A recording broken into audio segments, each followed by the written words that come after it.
เฮิร์สสถานีวิทยุภาคภาษาชาติพันธุ์แห่งเดียวในประเทศไทยที่มีความทันสมัยเชื่อถือได้สร้างอัตลักษณ์กลุ่มชาติพันธุ์สู่สากล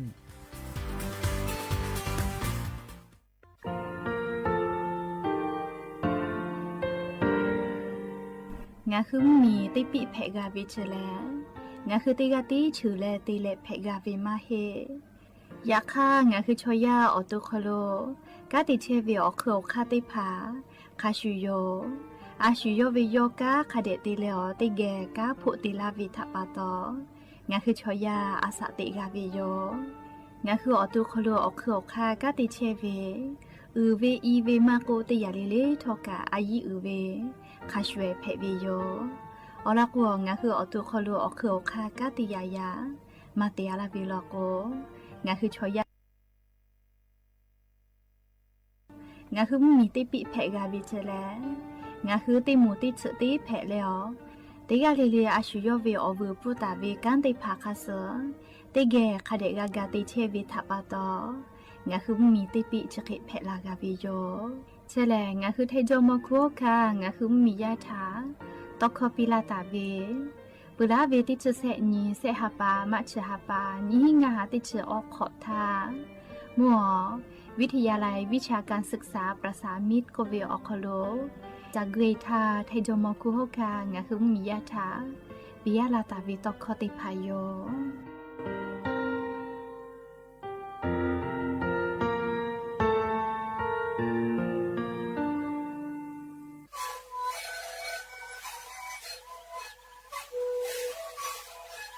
ชริคือนคือยาแก้เชเวออกข้อเฉลยและหุข้อตะกัวออกทีตะวัดที่ไหนเอ็มนาบาเตีที่โอหาสิจิขอกิโลเฮลิงเลเลงหลอกเอาพ่อออยาแก้เชเวนาลีตีและไปชิงนาลีเล่นถูกเวออยา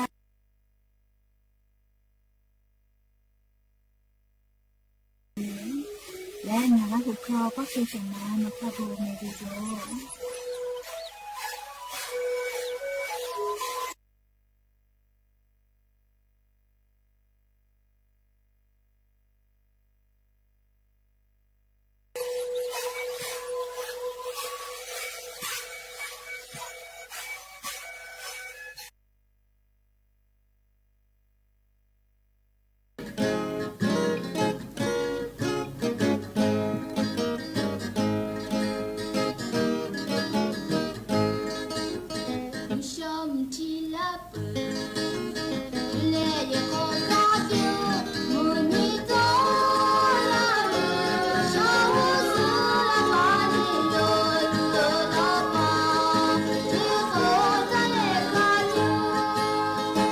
ชมทีลา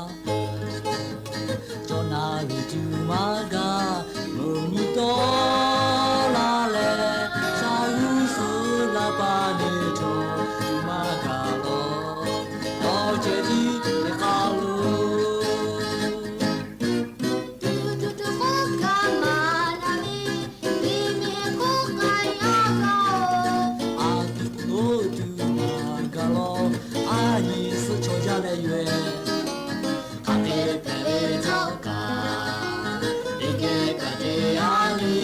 Ni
ยก็ยันวิอยากาชดิซอคโลดะจาวิอนีกาตาติวิออลอเปอร์ตินแพวิโย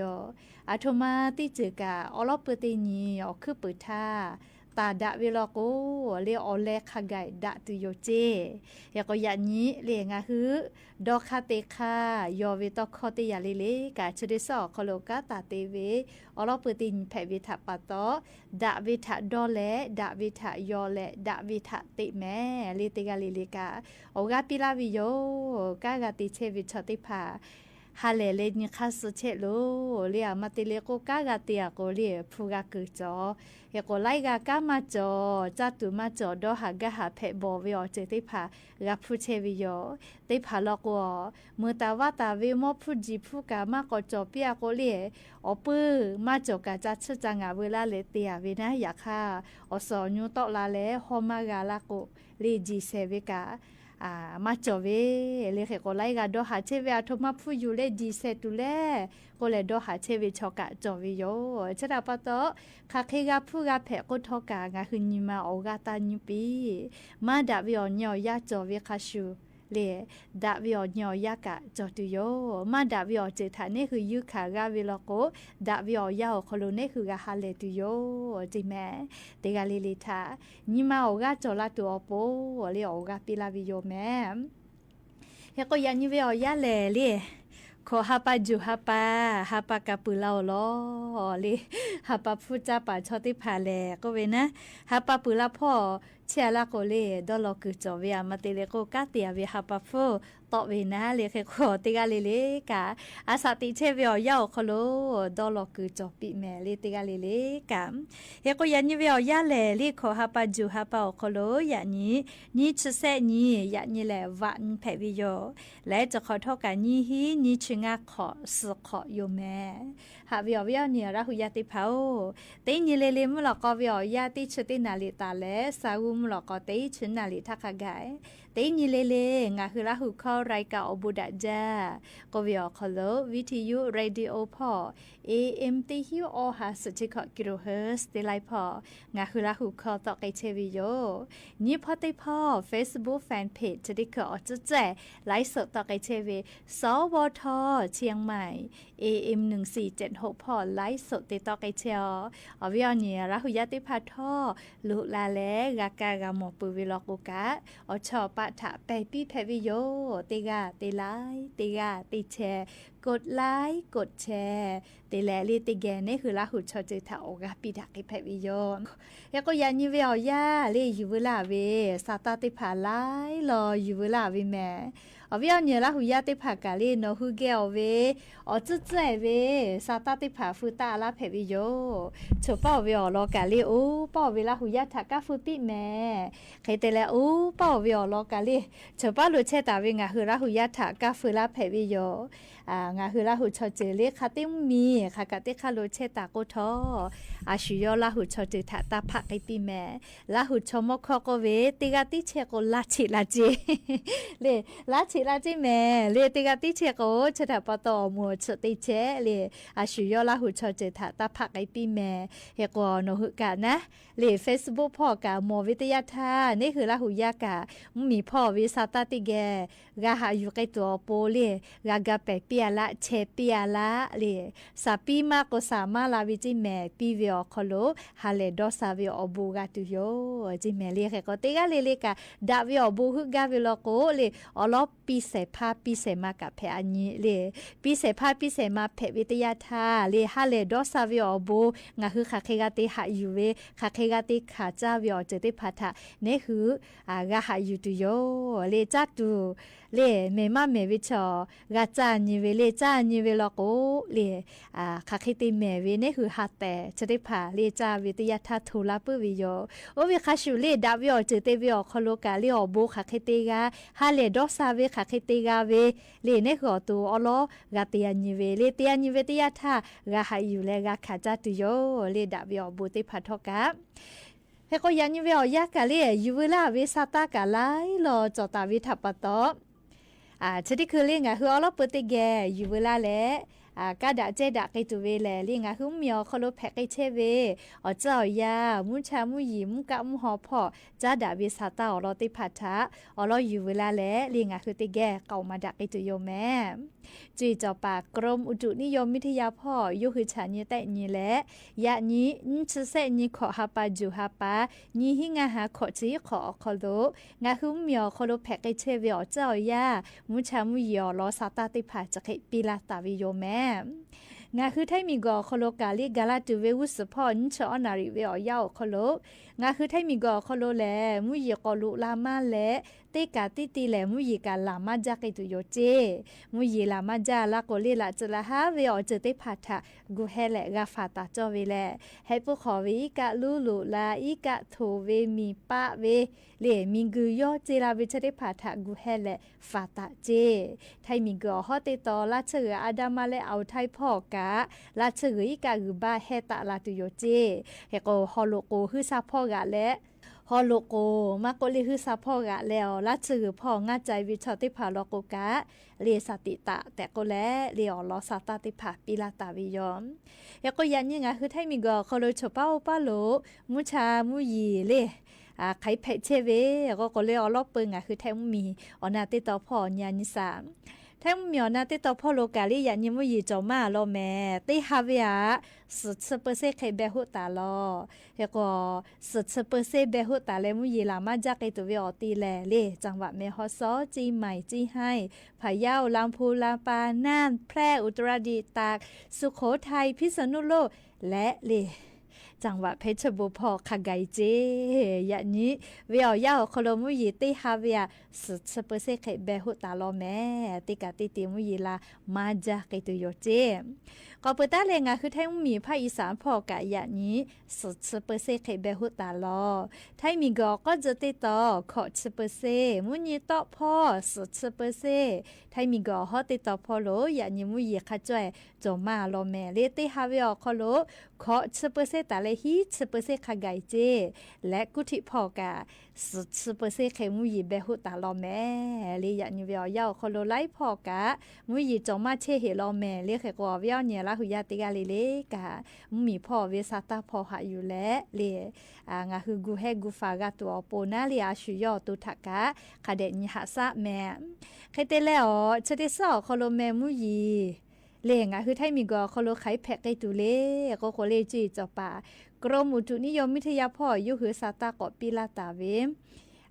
ยะนี้ชะเซนตาเลนชะขอนิขะไกเลมุยีจอมาวิโยขอเปอร์เซตาเลฮีเปอร์เซขะไกเบหุตาวิลอแม่เลขก็เตะเลนี้ชะสันตาเลนชะฮีนี่ขอฮาปาแล้วก็เลมุยาจะก็ยอยากไกตุโยเจอเปอร์เซตาเลขอเปอร์เซเจเลงะคือไทมีก็คโลกาเลยันตาเลนี่ชะสันนี่ชะขอนี่ชะขอนี่เล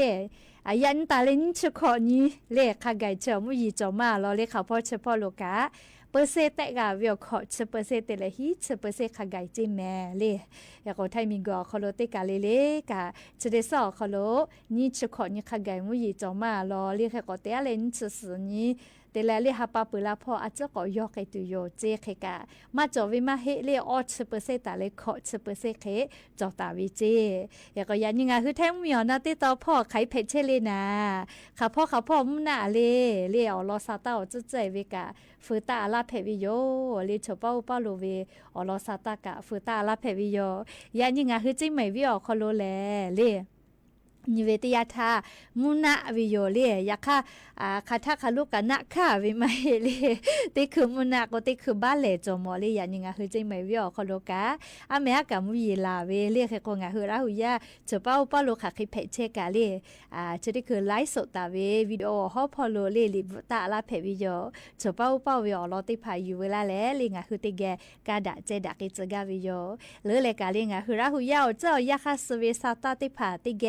กาพอหาอยู่แล้วกูให้กูฝากตัวโปลาจะละฮะกาลาวิอจะได้พาถาลิงอวิอเนี่ยละหุยาติพากะชอปะถาเปปีแพวิโยกดไลค์กดแชร์เตแลเลียวกาปิดักติแพวิโยแม่มูชามูยอลอกาลิกากากานาไกเปิดติปอก็จ้าแหละเลจะได้จ่อคโลเลแป้นดะมาวินะเชสาจอซาพอวิกอกิสาแม่ ฮาเวียวเวียวนี่ละหุยาติเผาจะขอเป้ากาจะเยลูอานาก็วิชกาเลอามาเตเลก็จะได้เจอวิอยากให้ต่อแป้นดาวิเลก็เลยมุยิขอยาวคโลแป้นดามาจาวิโยแมเลจะเยลูอานาชกาเฮก็จะขอเป้ากาเลมุยิขอยาชอคโลจะเยลูอานาชกากาเทกอลาเลกาเทกอแป้นดาไกเชลเจอวิวเนี่ยละหุยาติกาเลทอกาเลซาตาคาเดพอหาอยู่และเลจะเยลูอานาจะได้ผ่าฐานนี่คือต่อดะแล้วเลทาดะรักไอตัวปนะเลติกาลิลิกาคาเดกูเฮกูฟาเชแมนาวิทยาทาเลกะนาชินาจาจิเมเลจะเยลัวนาชกาเฮก็ชะได้คือเลกระทรวงสาธารณสุขพ่อกาอลอซาตาปิลาตาวิคัสนะจะเยลัวนามากะเพกไอตูเลนะชวะสิติผายุฟาละจิเมเลจะเยลัวนาชกากานาละคนนาจาวิติอานาเมเลี้ยวเจ้ามากะนาชินาวิอมกูอจอปอขะไกนาวิเจใครแต่ละจะเยลัวนาชกาลีมาสวิกามาหิแมนาเลชกาโซเฮก็จะขอเป้าแล้วนี่ขอเป้าอาแกเป็นดามากิตุวิอคามวิเจเรเชซาจอซาพอกะติเชเวมอสลาอุติผาทอกาอลอซาตาปิลาเวจะได้คือเลสำนักงานหลักประกันสุขภาพแห่งชาติอโมเลทุกสิทธิ์รักษาเจทุกสิทธิ์รักษาทุกสิก็เวลเลย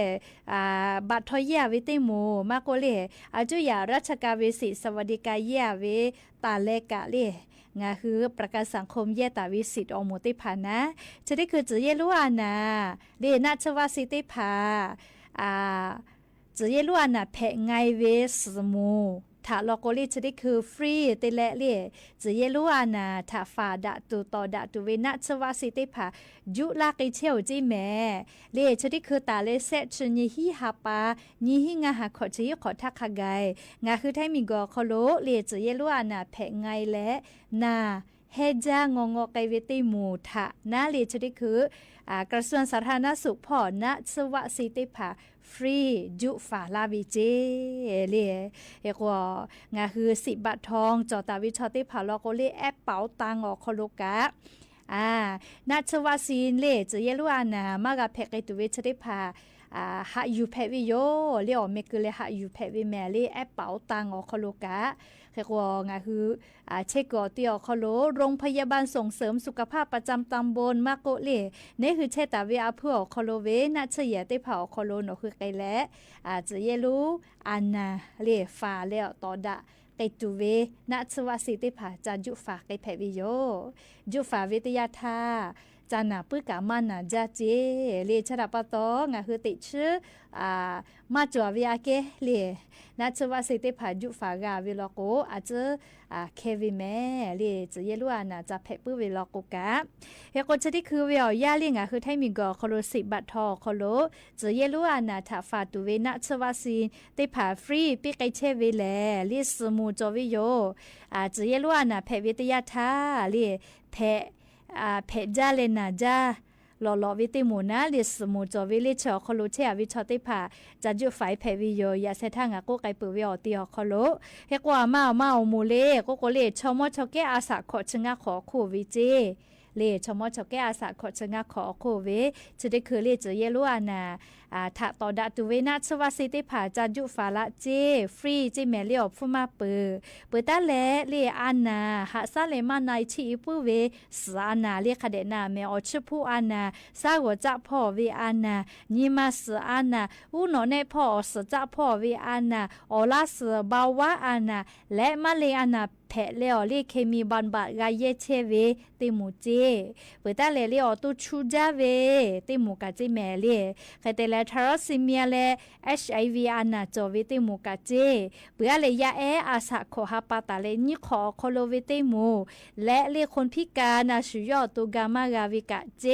และยามิมายาหุตาวิติภากาเจเลนอฮือเชกืออติอโคโลเล10 บาททอเยเชกอติอโคโลนอฮือ จะเยลัวนาทะเลทาดะตูตอดะตูเวนะชวาสิติภาจะจุไฟแพวิโยเฮโกกุทิพอเชวิชอติภาแล้วก็แอปเป๋าตังพ่อเมนูกระเป๋าสุขภาพก็เวติเขานี่คือแลเลเคียวติภาอยู่แพวิเจเลจะเยลัวนาทาดะตูเวนะชวาสิจุฟาตูและเลโนหัวเราจะได้ผ่ามานาเจและเลจ้าดะกาเวแล้วก็ไซด่วนสปสชพ่อเวเตแซศูนย์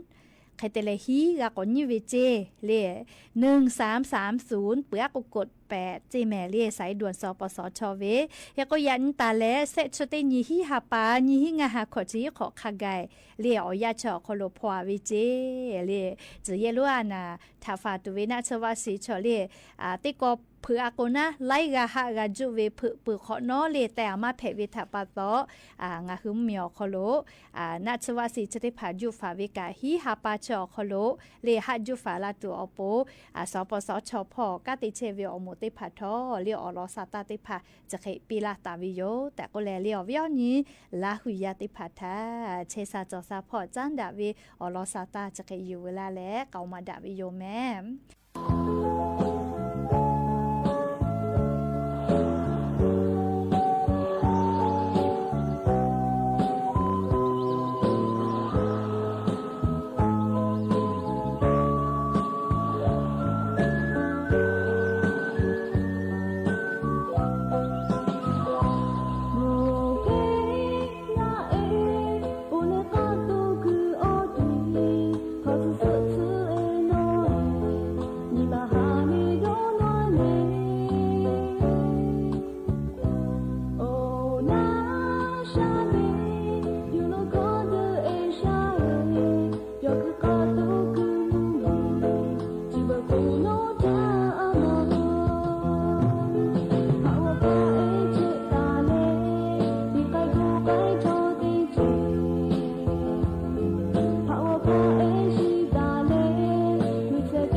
ขอเลมุยิขอยากาลาโกปุจจากอติผาเปจาวิโยปุจจากอเลปุเวลาตาเวอนาติผาเล ไข้หลัวอานานาพืออานาเชื้อไวรัสซิก้าอานามาโกโรคปวดคอยุงลายก็เวชได้ผ่าปื้อจากกอปูลาตาเวอานาเพบิโยและปื้อจากก็จะได้ผ่าและตาวาตาคือกะจาเวปื้อจากกอเพบิโยชดาปะตองะคือเตกาลิลิกับปื้อจากกอปูลาตาเวไข้หลัวอานาจะได้ผ่ามากะเพติตูงะคืออตุถะปื้อจากกอตาฉิจืองะคือเชตาวิเยคอโลปื้อจากกออูและเยพิกอตีมากะเพติตูงะคือเยคอกะคอมาโกอากะอัจพอโลกะดะเกตุเวอจะได้ผ่ากะเดตินหะซาว่าบาตาวิทั้งขยะได้ผ่าลอโกกะอหุคะเดหุและอากาจโลอิกะตือตาเวได้ผ่าหมอวิลอโกขับเวจมูนาบอิกะคือเยเวได้ผ่าลอโกอหุคะเดเบเยอลอโกปุจักก็ได้ผ่าและอิกะเกเลเวอโคโลอูและอเยได้ผ่าพิตอลาวิโยชดาปะตองะคือปุจักก็เชกอติได้ผ่าทะกากุจบะปิวิโยและปุจักก็ปุเวลาตาเวไคโลอานาเพวิทยาทาญิตาและสุญเวอยาชอโคโลและอตุฮอนาชนากะนาชินาและจามกาโดมกาเลพิพิย่อติผาเตเลกางะคือว่าละว่าเมฟาสอสูนี่แหละติผาตอลาวิโยติผาพาเลนาจาลาโกพิตอลาวิกาสติผามาโกอากาซวิกาสตอลาเลนักขสติผากะตอลาวิโยและงะคือเลอนาวิโอฮิติผาจะเคตอลาวิโลโกมอสละกูเกโลไกและหาจะหาไซอลโกไคโลอานาจะได้ผาเลนัชดอมาเพวิอจิจอวิโยยาเกปัวติผาเอสไพรีปอตาวิมาโกไฮบูโปรเฟนติผาปอตาวิเชเลไคลัวอานาเพวิทยาธาดอเลหาซามาเพวินัชโยอลโกนัชจะได้ผาเลออตุคโลสกาติโตลามาจูจากติปีวิเจไคลัวอานาเพวิทยาธานัชเยอเกเลกาจะหาซาวิโยวิจากกอปูเวลาตาวิไคลัวอานาจะได้ผาเลนี่คือนากาเลฝาปื้อเวลโกไคลัวอานาจะได้ผานี่คือเกโลโกไปตุโย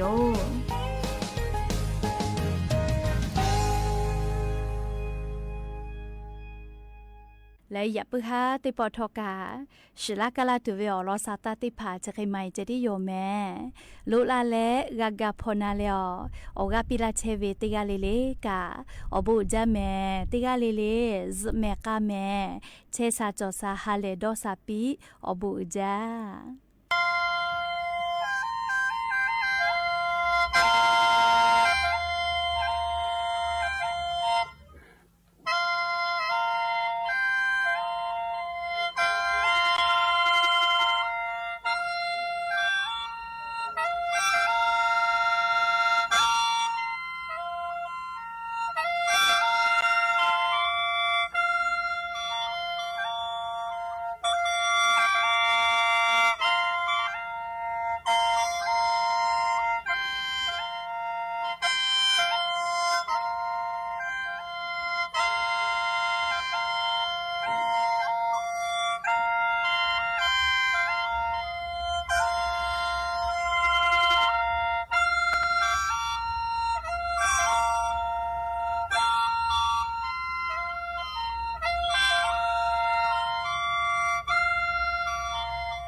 กระจายเสียงแห่งประเทศไทยและเครือข่ายทั่วประเทศเสนอข่าวต้นชั่วโมงรู้เร็วรู้จริงเกาะติดทุกสถานการณ์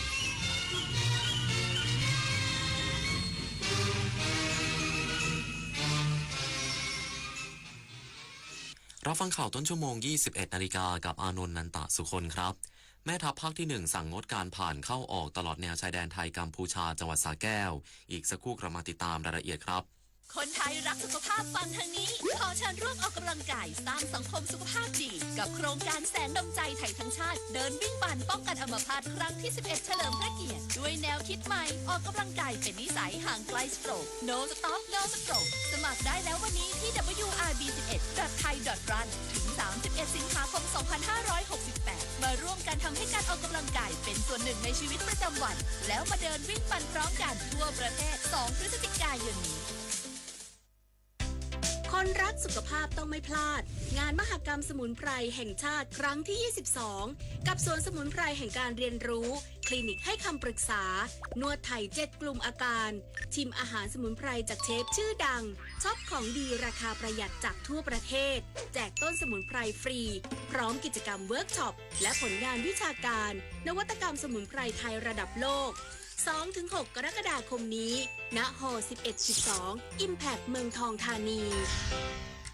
เมื่อเราก้าวทันเราต้องรักษาพัฒนาและส่งเสริมผลประโยชน์เพื่อความก้าวหน้าสู่ยุทธศาสตร์ที่สำคัญเราพร้อมผลักดันกิจกรรมเชิงรุกที่สร้างสรรค์ในทุกมิติรวมทั้งสร้างสรรค์ความเข้มแข็งในภูมิภาคที่มีอาเซียนเป็นศูนย์กลางเราสนับสนุนการส่งเสริมและเชื่อมโยงในเวทีเจรจาการค้าการลงทุนเรารักษาสันติภาพเสถียรภาพความมั่นคงและความมั่งคั่งประชาคมอาเซียนประชาชนเป็นศูนย์กลางเราไม่ทิ้งใครไว้ข้างหลังมหานครแห่งอาหารและบริการหาล้านสู่ตลาดโลกซอฟต์พาวเวอร์ด้านอาหารปลากุเลาเค็มตากใบนราธิวาสไก่เบตงยะลาปูทะเลปัตตานีโคพันธุ์พื้นเมืองและแพะวัตถุดิบชั้นเยี่ยมของท้องถิ่นได้รับมาตรฐานอาหารสากลและอาหารหาล้านผลักดันให้เป็นพื้นที่มั่นคงทางอาหารสร้างเศรษฐกิจชุมชนเพื่อยกระดับคุณภาพชีวิตภายใต้ระเบียงเศรษฐกิจหาล้านจังหวัดชายแดนภาคใต้แม่ทัพภาคที่ 1ลงนามคำสั่งเข้มงวดมาตรการงดการเข้าออกยานพาหนะประชาชนนักท่องเที่ยวการค้าตลอดแนวชายแดนไทยกัมพูชาจังหวัดสระแก้วพลโทอมฤตบุญสุยาแม่ทัพภาคที่ 1ลงนามในคำสั่งกองทัพภาคที่ 1เรื่องควบคุมการเปิดปิดจุดผ่านแดนทุกประเภทตามแนวชายแดนไทยกัมพูชาจังหวัดสระแก้วโดยมีผลบังคับใช้ทันทีเนื่องจากปัจจุบันปรากฏข่าวสารทหารกัมพูชามีการรุกรานอธิปไตยในพื้นที่ของประเทศไทยโดยการลาดตระเวนปรับปรุงที่มั่นและดัดแปลงภูมิประเทศรวมถึงมีการนำประชาชนเข้ามาแสดงออกเชิงสัญลักษณ์ในพื้นที่กองทัพภาคที่ 2ส่งผลกระทบต่อความปลอดภัยของประชาชนตามแนวชายแดนได้รับความเดือดร้อนและเกิดความตึงเครียดรวมถึงยังปรากฏการก่ออาชญากรรมข้ามชาติขบวนการ call center และ hybrid scam ซึ่งส่งผลกระทบต่อชีวิตและทรัพย์สินของประชาชนจึงให้มีมาตรการดำเนินการเพิ่มเติมในพื้นที่ตามแนวชายแดนไทยกัมพูชาจังหวัดสระแก้วโดยให้งดการผ่านเข้าออกของยานพาหนะทุกประเภทงดการเดินทางผ่านเข้าออกของประชาชนนักท่องเที่ยวและการค้าขายทุกประเภทแต่อนุญาตให้อำนวยความสะดวกด้านมนุษยธรรมตามความเหมาะสมและความจำเป็นและด้านการศึกษาของนักเรียนรวมทั้งการดำเนินการที่มีความจำเป็นอย่างยิ่งยวดต่อการใช้ชีวิตประจำวันของประชาชนปริญญวิทย์เปี่ยมสมบูรณ์รายงานผู้บัญชาการทหารบกลงพื้นที่จังหวัดสุรินทร์ตรวจเยี่ยมให้กำลังใจกำลังพลและประชุมวางแผนรับมือสถานการณ์ฉุกเฉินท่ามกลางความตึงเครียดตามแนวชายแดนไทยกัมพูชาพลเอกพนาแคล้วปลอดทุกข์ผู้บัญชาการทหารบกพร้อมด้วยพลโทบุญสินพาดกลางแม่ทัพภาคที่ 2และคณะเดินทางโดยเฮลิคอปเตอร์ลงจอดที่สนามฟุตบอลองค์การบริหารส่วนตำบลตาเมียงอำเภอพนมดงรักจังหวัดสุรินทร์เพื่อตรวจเยี่ยมและให้กำลังใจกำลังพลของกองกำลังสุรนารีที่ประจำการในพื้นที่ชายแดนรวมทั้งประชุมร่วมกับผู้เกี่ยวข้องเพื่อรับฟังการบรรยายสรุปมาตรการสำคัญต่างๆในการแก้ไขปัญหาสถานการณ์ตามแนวชายแดนไทยกัมพูชาและเตรียมความพร้อมกรณีเกิดสถานการณ์ฉุกเฉินในพื้นที่หลังลงพื้นที่ผู้บัญชาการทหารบกและคณะได้เดินทางต่อไปยังฐานจอมใจบริเวณปราสาทตาเมืองทมปราสาทตาควายพร้อมทั้งมอบสิ่งของบำรุงขวัญให้กำลังพลเพื่อเป็นขวัญกำลังใจในการปฏิบัติงานโดยไม่อนุญาตให้สื่อมวลชนติดตามไปทำข่าวขณะในพื้นที่ยังคงรักษาความปลอดภัยอย่างเข้มงวดท่ามกลางความตึงเครียดของสถานการณ์กฤษดาสุนทรสวทสุรินทร์รายงานจังหวัดภูเก็ตคุมเข้มแรงงานต่างด้าวพร้อมให้ความสำคัญกับการดูแลแรงงานชาวกัมพูชาในพื้นที่อย่างใกล้ชิดเพื่อป้องกันปัญหาการหลบหนีเข้าเมืองและการทำงานโดยไม่ได้รับอนุญาตในช่วงนี้ นายธนพงศ์อรชรสวัสดิการและคุ้มครองแรงงานจังหวัดภูเก็ตเปิดเผยถึงการประชุมคณะทำงานตรวจสอบการทำงานของคนต่างด้าวและนายจ้างสถานประกอบการว่าปัจจุบันจังหวัดภูเก็ตมีแรงงานต่างด้าวทั่วไปหรือ Work Permit อยู่ที่ 15,233 คนแบ่งเป็นตามมาตรา59ชั่วคราว 14,460 คนมาตรา62ส่งเสริมการลงทุน517คนและมาตรา63/1ชนกลุ่มน้อย250คนขณะที่แรงงานต่างด้าว4สัญชาติคือเมียนมาลาวกัมพูชาและเวียดนามมี 126,980 คนส่วนการตรวจสอบการทำงานของคนต่างด้าวในช่วงเดือนพฤษภาคมถึงมิถุนายนปี 2568 ดำเนินการตรวจสอบสถานประกอบการเป้าหมายแล้ว 2,293 แห่งตรวจสอบแรงงานต่างด้าว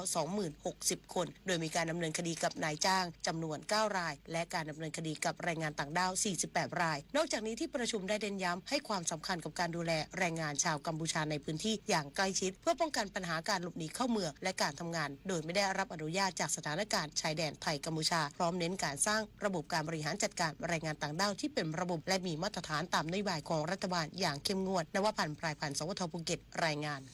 ปตท.และบางจากประกาศปรับเพิ่มราคาขายปลีกน้ำมันเบนซินและแก๊สโซฮอล์40 สตางค์ต่อลิตรยกเว้นแก๊สโซฮอล์ไฮพรีเมียม 97 บางจากเพิ่มขึ้น30 สตางค์ต่อลิตรสำหรับกลุ่มดีเซลราคาคงเดิมมีผลตั้งแต่เวลา 5 นาฬิกาวันพรุ่งนี้จบข่าวอานนท์นันตะสุคนอ่านรับฟังข่าวครั้งต่อไปเวลา 22 นาฬิกาติดตามข่าวที่นำเสนอไปแล้วได้ที่ www.thainews.prd.go.th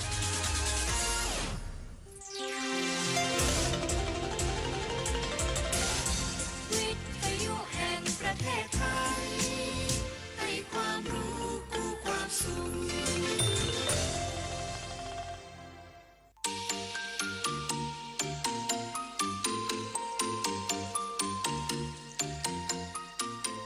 ครบครันด้วยสาระความรู้และความบันเทิงกับรายการสาระสารพัน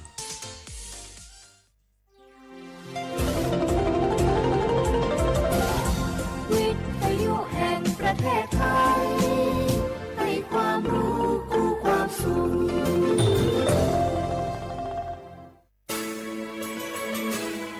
สถานีวิทยุกระจายเสียงแห่งประเทศไทยจังหวัดเชียงใหม่AM 1476 กิโลเฮิรตซ์สถานีวิทยุภาคภาษาชาติพันธุ์แห่งเดียวในประเทศไทยที่มีความทันสมัยเชื่อถือได้สร้างอัตลักษณ์กลุ่มชาติพันธุ์สู่สากล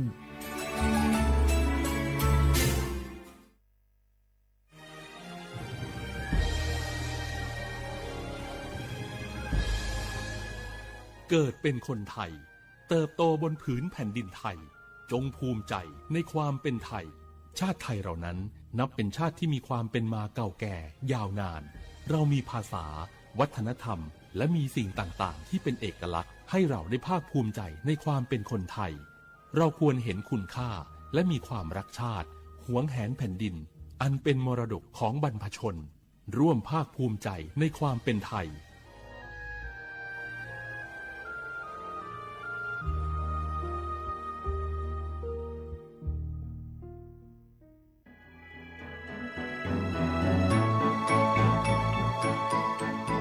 การปกครองระบอบประชาธิปไตยจะมีความมั่นคงก้าวหน้าเพียงใดขึ้นอยู่กับการที่ประชาชนในชาติรู้จักสิทธิเสรีภาพทำหน้าที่ตามความรับผิดชอบและมีคุณธรรมเมื่อมีความคิดเห็นที่แตกต่างเราจึงต้องเรียนรู้และแก้ปัญหาไปด้วยกันด้วยความสามัคคีปรองดองของคนไทยทั้งชาติเพื่อก้าวสู่ประชาธิปไตยที่มั่นคงรู้สิทธิรู้หน้าที่ตามวิถีประชาธิปไตย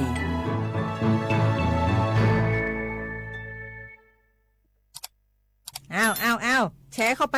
ปบะอ่านเลยกะแก้วกับผมก็ดูอยู่นี่นะเจ้นี่มันก็เป็นโลโก้ของหน่วยงานราชการนะนี่เข้าไปตรวจสอบได้ยังว่ามาจากหน่วยงานรัฐแต่ก็ระวังก็เป็นเหยื่อเข้าปลอมเนอะเอาฉะนั้นเลยก็นี่ใจถ้าบัตรตรวจสอบไม่ชัดเจนนะแต่ที่จะได้ประโยชน์กลับส่งผลกระทบสมัยนี่มันหลอกกันง่ายนะหลอกเรื่องการทับซิทนั่นนี่โน่นเพื่อให้เขาไปกรอกข้อมูลส่วนบุคคลแล้วก็เอาข้อมูลเหล่านั้นเนี่ยไปทำธุรกรรมต่างๆหรือแม้แต่หลอกให้คลิกลิงก์สารพัดที่มันจะทำนี่นะ ถ้าอันโหจะเนี่ยจะได้ดีนี่เจนี่อย่างแรกเนี่ยต้องตรวจสอบข้อมูลให้ชัดเจนจากหน่วยงานรัฐเหี่ยก่อนข้อ2ต้องมันติดตามข่าวสารหูเต่าตันและข้อ3ต้องมีสติไม่ได้เจืออย่างง่ายๆนะเพราะว่าพวกมิจฉาชีพมันจะใจความเจือความศรัทธาความโลภและก็ความกลัวมาหลอกคนทำให้หลายคนตกเป็นเหยื่อเฮาก็ต้องแบบเป็นส่วนหนึ่งในการตกเป็นเหยื่อหรือแชร์ข้อความอันเป็นเท็จบางอันเนี่ยเฮาก็จะมีความผิดใดอยู่ดิมว่าดีหาเหลืองติดคุกละแก้วนี่นะขอโทษครับเจรู้เท่าทันป้องกันการตกเป็นเหยื่อจากแก๊งหลอกลวงปรารถนาดีจากสำนักงานประชาสัมพันธ์ที่3กรมประชาสัมพันธ์ค่ะฮัลโหล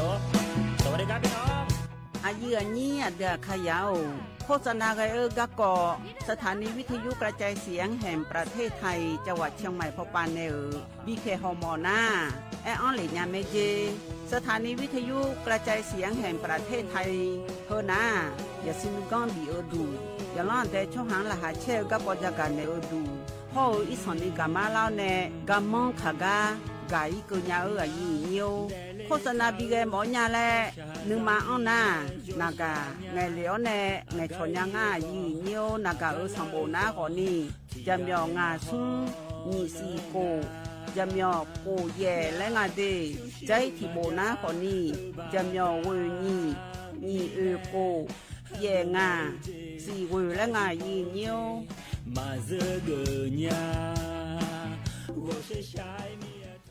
นี่รู้กันไหมสิทธิบัตรทองหรือบัตร30 บาทเป็นสิทธิหลักประกันสุขภาพตามกฎหมายที่ช่วยคุ้มครองคนไทยทุกคนให้เข้าถึงบริการสุขภาพที่จำเป็นโดยไม่ต้องเสียค่าใช้จ่ายเลยนะครอบคลุมทั้งการรักษาพยาบาลการป้องกันโรคการฟื้นฟูสมรรถภาพทางการแพทย์เรียกว่าช่วยให้คนไทยอุ่นใจกันเลยทีเดียวสอบถามเพิ่มเติมสายด่วนสปสช1330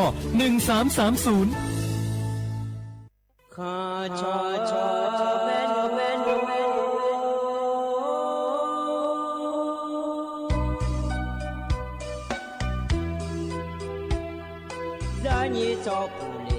啊，到我土呀卡不，让你怎么灵啊，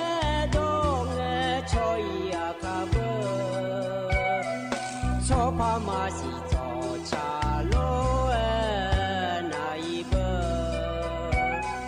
上马我那马西过来呀一步，我努马西。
Asua ho eme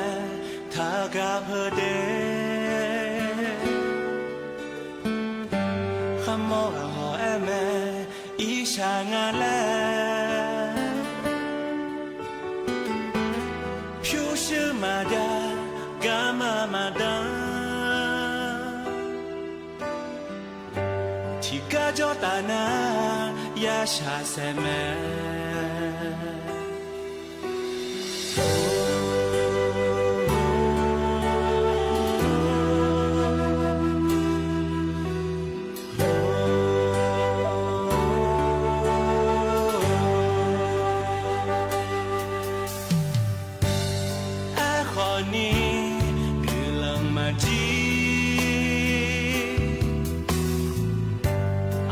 起啊那安个，就是马家伙你那刚和在啊，你很喜欢卡达那诺代码。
အရင်ညီမိခညာယောဂနာလွန်ဥဒုထမတေယေညတေ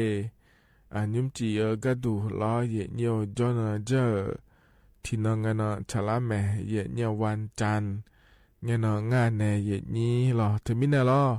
ညုံချီနာငါနေအာယိုချေမွနေတီခေါ်လောဂျောဒမာယေညောမီနာနာဂျောနာငနာချလာလောယောမြာကနာဝနာဂျာနာဒူယေညောอินนาลอจนเจอที่นชะลาโลอันกานี่ยหากายหามยอยหา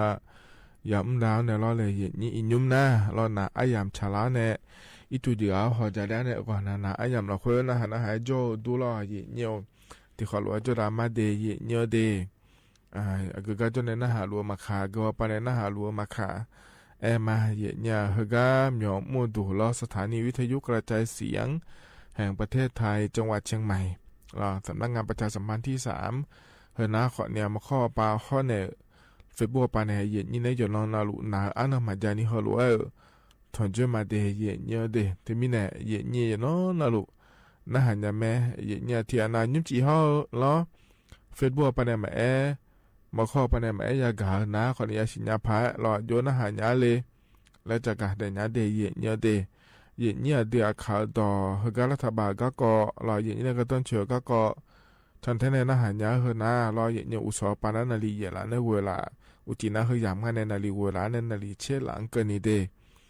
มาข้อปาในนะหาก็ตัวนะขอเนี่ย AM ที่พาเอยาสิเชโกกิโลเฮิรตซ์เฮกาหมุนไทยมีคนตัวนี้ หล่อเรามีของมามีของกัมพูชาบาเวียดนามปาละบุมีของเกเนี่ยกะเกอีแม่เอียเนี่ยไอ้ขอเนี่ยปัวอาจิอาศัยเอ็มพอปานาล้อเธอซาขอเธอนามาม่าไอ้ขอกำมังขากากะเกอีเอียเนี่ยเธอมีในที่กานาสายยังอินเทอร์เน็ตและขั้วเธอมาจานะขอเนี่ยมาข้อปานในนะหันยาแม่บอกเกอและขอคู่แม่ในเอียนี้เฮนะมาข้อปานในนะหากระดูล้อหน้าใจที่ว่าปานในนะหากระดูอินยุมเบอร์เอียนี้นะกะล้อสมาร์ทโฟนและขั้วเธอยางาล้อเอียเนียวอินเทอร์เน็ตนะขอเนี่ยล้ออินยัวเดือดถ่ายมีของเราเพื่อเดือนนี้แล้วขอยังไงเนี่ยอินเทอร์เน็ตเธออยากเกิดง่ายเย็นเยี่ยวที่มีในรอนักการย้ายในเธอในสมาร์ทโฟนเธอย้ายในอินเทอร์เน็ตเธอย้ายนะขอในเย็นเยี่ยวเฟซบุ๊กเธอจังฐานในรอเย็นเยี่ยว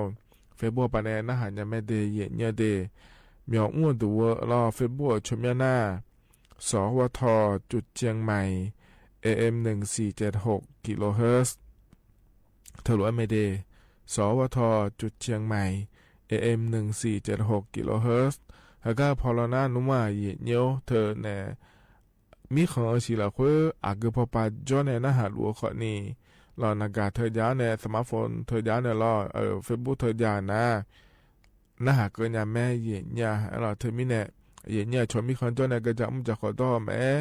ก็จะมุขอนี่รอเยเนี่ยนะหาบ้าก็ดูขอนี่เงอเดือไทยมีของก็เกาะรอรัฐบาลป่าเยเดือไทยช่วยก็ดูจิ้มได้สลายอย่างอะไรและรอเยเนี่ยเธอฉันแทนในนะหันยังไม่ดีกดนจอน้องเกล้าโลนะอันนั้นเกล้าโลและนะรอเยเนี่ยเดืออาขาก็เกาะเดืออาขาเดือก็ต่อโลยังก็ขอให้โลและเยเนี่ยอาจจะการอากาศด้านนั้นบิสิบิกาสกอนพิลัวเยเนี่ยเนี่ยช่องถ่ายและพอในบินหาดามาเดนายนอนเราหัวถงจุลังเงะรอเย็นเยงานก็ก่อให้เฮจากการอากาศแต่มังเงะรอเย็นเย็นต่อใช้แบบเดียวแล้วขอเนี่ยพอเนี่ยบินหาดามาเย็นเยงถึงมีในชั้นเต้นนะเห็นไหมหน้าเย็นยี่ที่หน้ารอแล้วเฮก็พอเนี่ยตัวจะจ่าหล่นยันเลยแล้วรอเย็นเยงอาจจะบอกจ่าแม่เฮอาจจะเกิดแม่รอเย็นเยงเฮก็พอเฟซบุ๊กปานในคนเงี้ยช่องเลยเนี่ยนักปานในคนเงี้ยช่องเลยเนี่ยเราเย็นนี่เนี่ยจังเลยเทซ่าดอกเฮยุถาเนี่ยพอโดนมาเย็นเนี่ยรอถึงมีในจังเลยเนี่ยไม่ได้เย็นเนี่ยเดเดี๋ยวขอเราจะได้มาเย็นเนี่ยยุ่มเจียก็ยมยาก็แหลมถายังง่าเดเย็นเนี่ยขนมอายำพักกันยาหลวยจะอากาศได้เนี่ยมาเย็นเนี่ยถึงมีในเฟซบุ๊กปานในนะหาลูนะ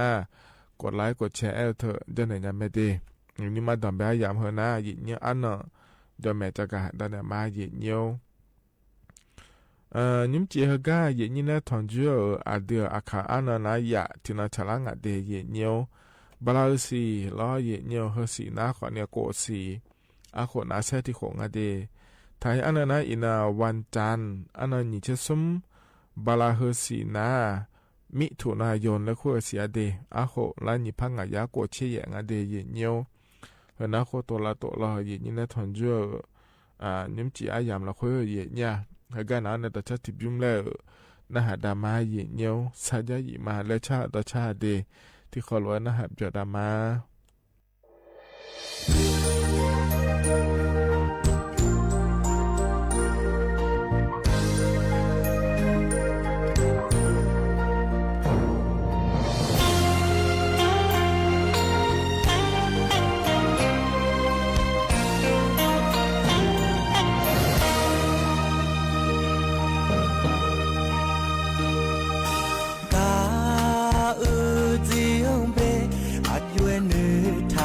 กาอาบูโอกาเจฮอมาเอญาญามาเอญานี่อดงกาญาอาโดเนกาเจียชุสบิโอมาเยญาพา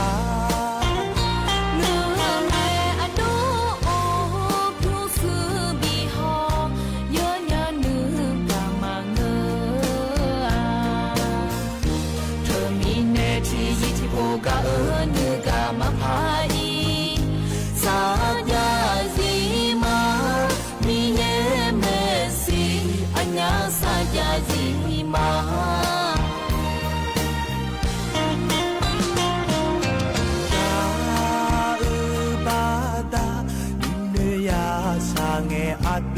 叫你他曾。太阳在不雷后嘛变在嘛，阿多内萨嘛，阿多内嘎这呀，就是比较嘛有鸟爬。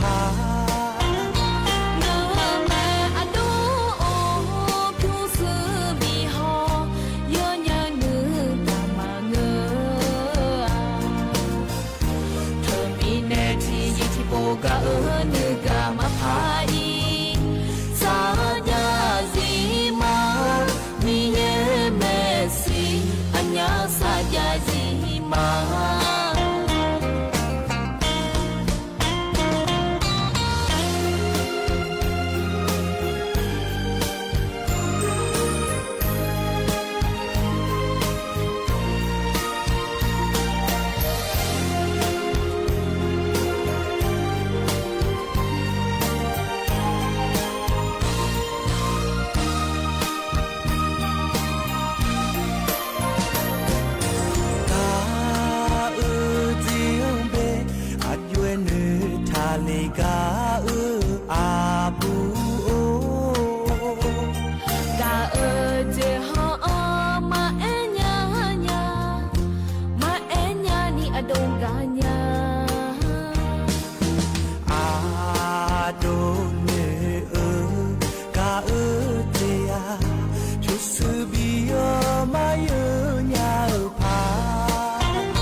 叫你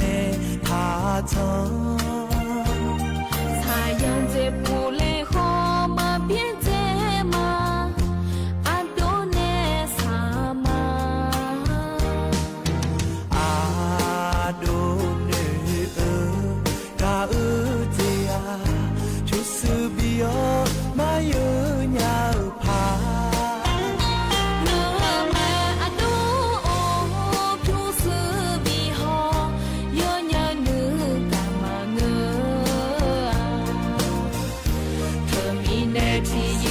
ga ene ga mapai saya zima miye mesi anya saya zima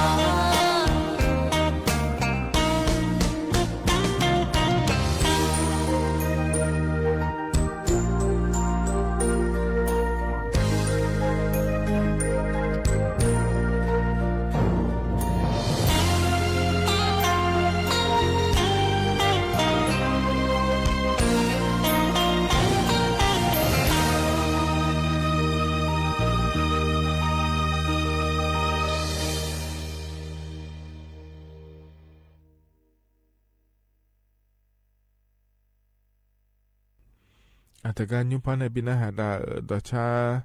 แต่การเถิบยุ่มหนารออย่างเนียวอัดโดเข้าใน